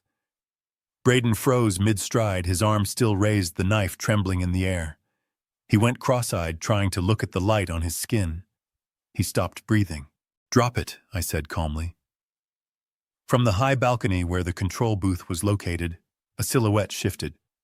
A man dressed in tactical black gear holding a long rifle leveled at the stage. Behind him, the main doors of the estate burst open. It wasn't the police. It was Ms. Kincaid. She walked in out of the rain holding a black umbrella flanked by 6 men who looked like they ate concrete for breakfast. They wore no uniforms, just tactical vests and earpieces. They moved with the silent precision of a private military contractor. Ms. Kincaid stopped in the center of the room. She looked at Braden frozen on stage with the laser sight on his skull. She adjusted her glasses. "Mr. Prescott," she said, her voice echoing in the sudden silence. "The transfer is complete, and the foreclosure paperwork is ready for your signature. Shall we proceed with the eviction?" Braden dropped the knife. It clattered to the stage floor. He fell to his knees, his hands in the air, sobbing like a child. I looked down at him, the man who had wiped his shoes on my wife. "It is over, Braden," I said. But I was wrong. It wasn't over. The legal part was just beginning. And the justice I had planned for him was going to be far slower and far more painful than a bullet. The red emergency lights finally flickered and died, replaced by the harsh, unforgiving glare of the main crystal chandelier as the backup generators kicked in fully. The sudden brightness exposed every flaw in the room. The spilled wine looked like blood on the white marble. The scattered pearls shone like teeth. And Braden Miller looked small. He was on his knees, his hands zip-tied behind his back by one of Ms. Kincaid's contractors. The laser dot was gone, but the barrel of the rifle on the balcony remained fixed on his center mass. The room was empty of guests. The only sound was the wind howling outside and the soft weeping of my daughter from behind the bar. I pulled a high-backed velvet chair into the center of the room, right in front of the stage. I sat down slowly, deliberately, resting my cane against my leg.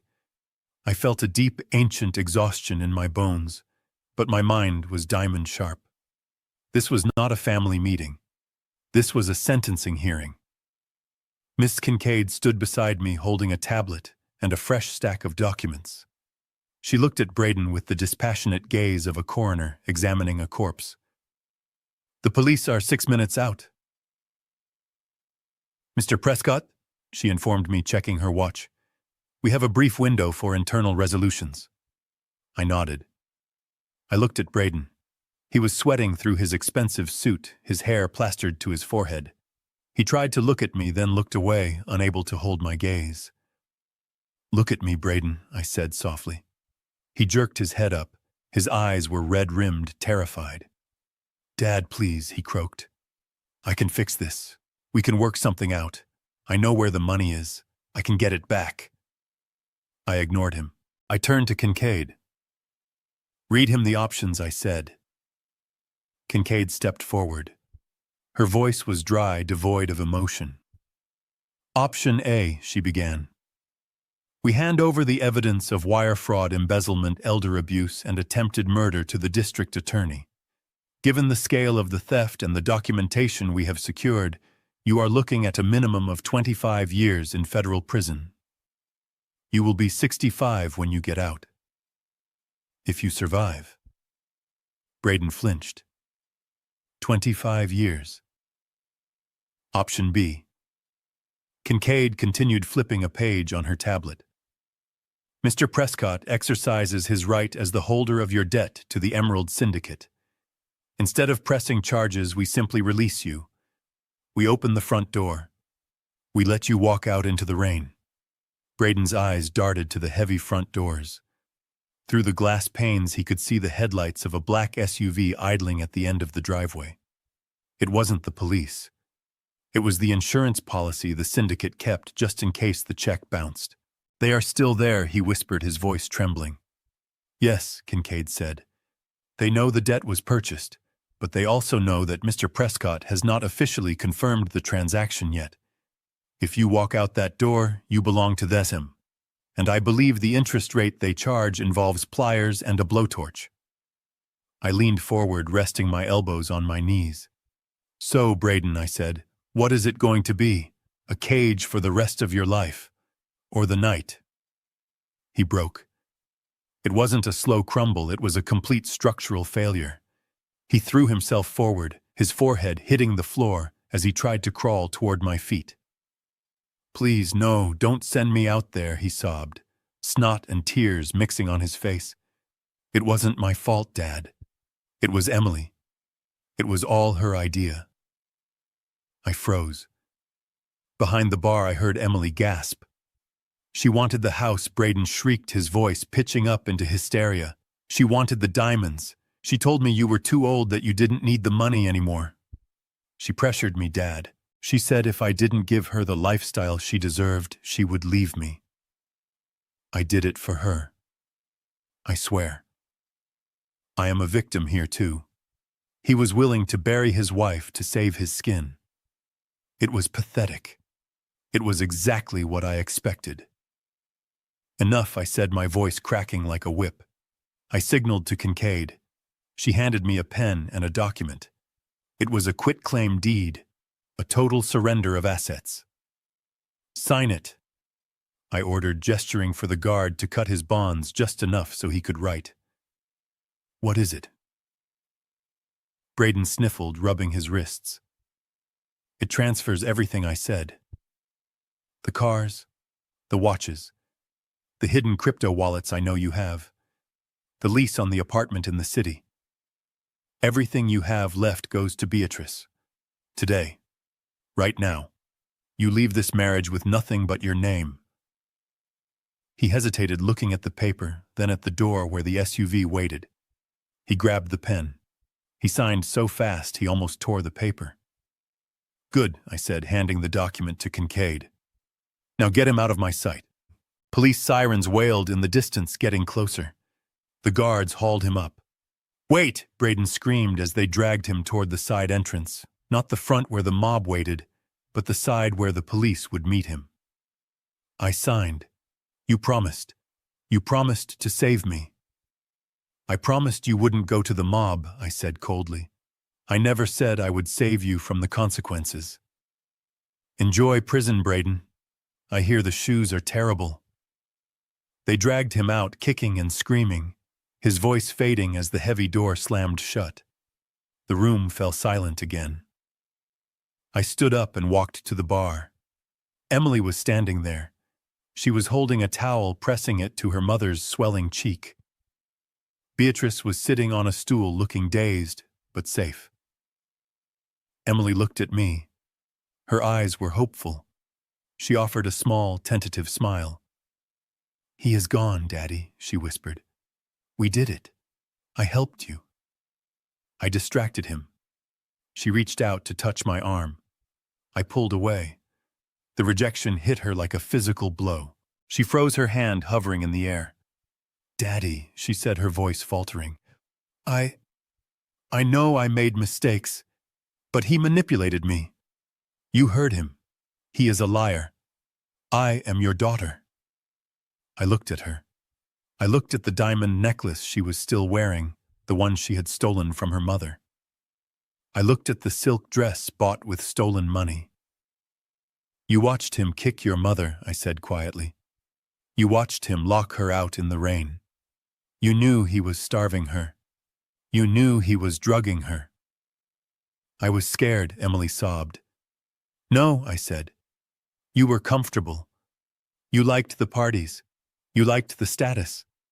You liked the money more than you loved your mother. You only helped me tonight because you found out he was going to cut off your finger. You didn't do it for justice. You did it for self-preservation." I walked over to Beatrice. I gently unclasped the diamond necklace from Emily's neck. She didn't resist. I placed it in my pocket. Then I pointed to the door. Not the side door where the police were arresting her husband. The front door. The one leading out into the storm. "Get out," I said. Emily stared at me. "Get out where?" "This is my house." "It is Beatrice's house," I corrected. "And you are trespassing." "But Daddy, I have nowhere to go," she cried, panic rising in her voice. "Braden drained our joint accounts. I have no cash. I have no cards. It is raining. You have your health," I said. "You have your youth. And you have the consequences of your choices. You chose him, Emily. You chose him every single day for 6 months while your mother slept on a doormat. Now you can go follow him. Or you can go find a job. I don't care." I turned my back on her. I picked up a glass of water and held it to Beatrice's lips, helping her drink. "Daddy, please," Emily wailed, falling to her knees. "I am your family." "You fired your family," I said without looking back. "Security, show her out."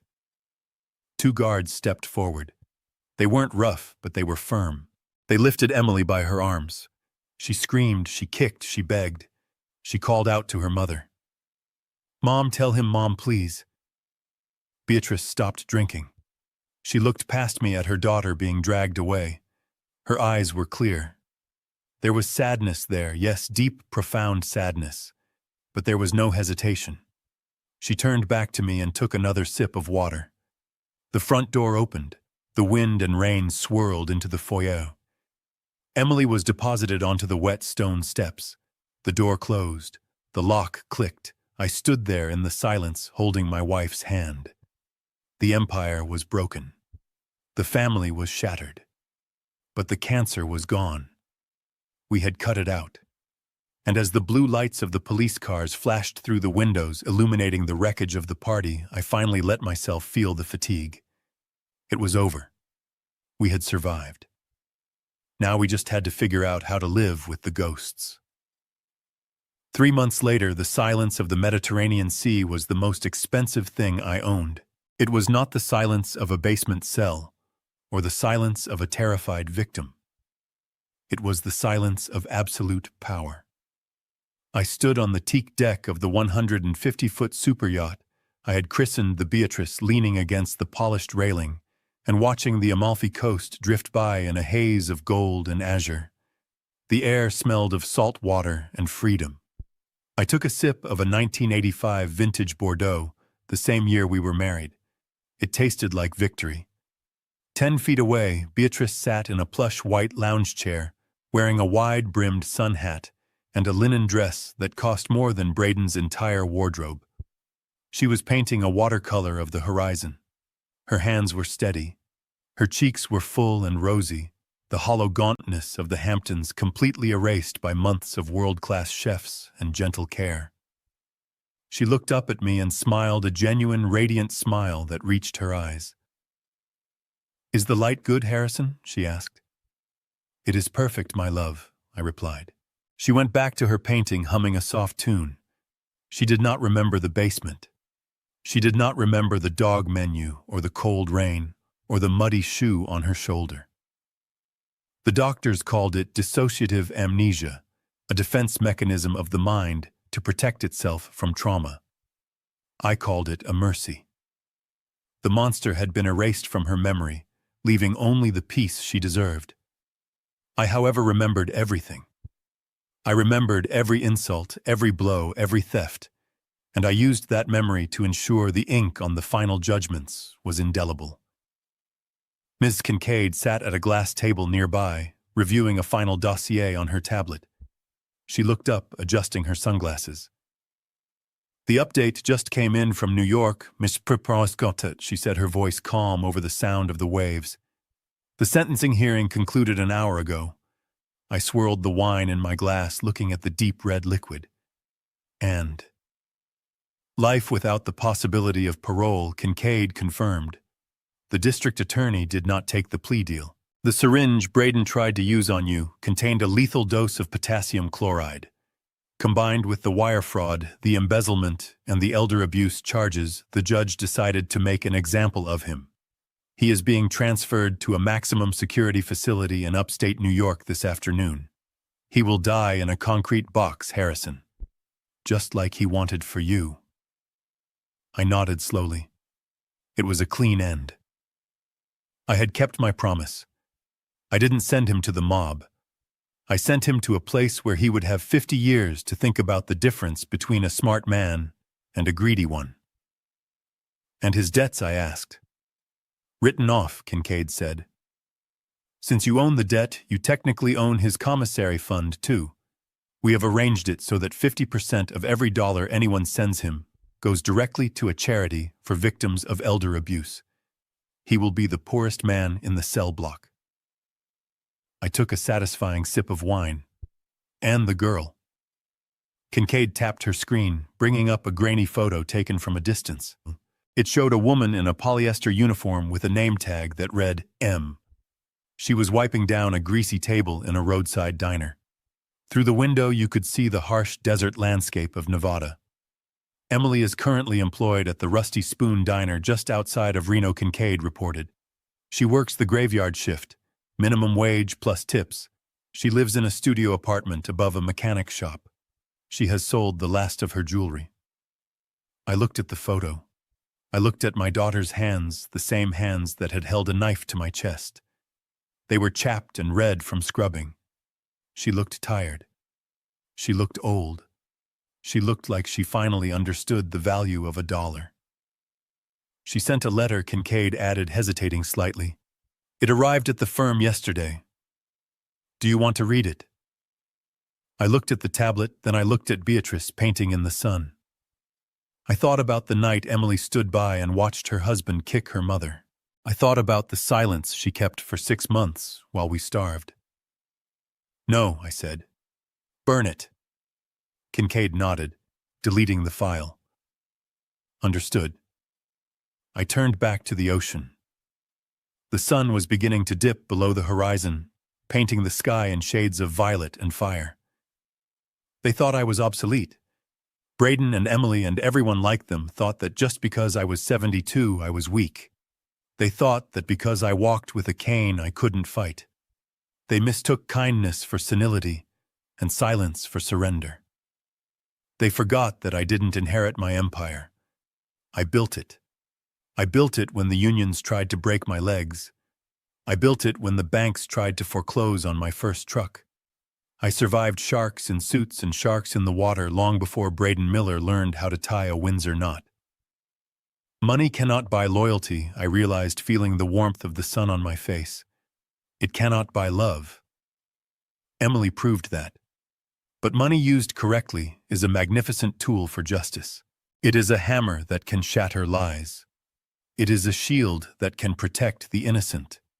And in the right hands, it is a weapon that can obliterate wolves. Beatrice called out to me. Harrison, come look. I think I finally got the color of the water right. I walked over to her. I kissed the top of her head, smelling the lavender shampoo and the salt air. The painting was beautiful. It was bright and open and free. It is a masterpiece, Beatrice, I said. She patted my hand. You are a good man, Harrison. You always take care of everything. I held her hand tightly. That was the only title that mattered. Not CEO, not millionaire, just the man who took care of everything. I looked back at the wake of the yacht, the white foam churning in the water, disappearing into the vast blue distance behind us. The past was gone. The parasites were gone. The house in the Hamptons was sold, the money donated to the research clinic that had treated Beatrice. We had nothing left but time. And for the first time in a long time, that time belonged only to us. I raised my glass to the sunset. To the old guard I whispered to the wind, we are not dead yet. And as the sun vanished into the sea, I smiled. The world belonged to the young, they said. But the survival belonged to the tough. And I was the toughest son of a bitch on the water. This story serves as a brutal reminder that wealth can purchase submission, but it can never buy loyalty. Braden and Emily allowed greed to blind them, trampling on filial duty and basic human dignity, only to discover that the obsolete old man they despised was a force of nature they could not withstand. The most expensive lesson in life isn't how to acquire money, but how to choose who to trust with it. Sometimes the greatest act of love a parent can offer is not giving their children everything, but letting them face the devastating consequences of their own betrayal. Cruelty to those who raised you always carries a price, and that price is often higher than life itself. If you found Harrison's high-stakes revenge satisfying, please hit that like button to support the channel. Do you think kicking his daughter out to the street was too harsh, or was it exactly the lesson she needed? Let me know your thoughts and what city you are watching from in the comments below. Don't forget to subscribe so you never miss the next story of Justice Served.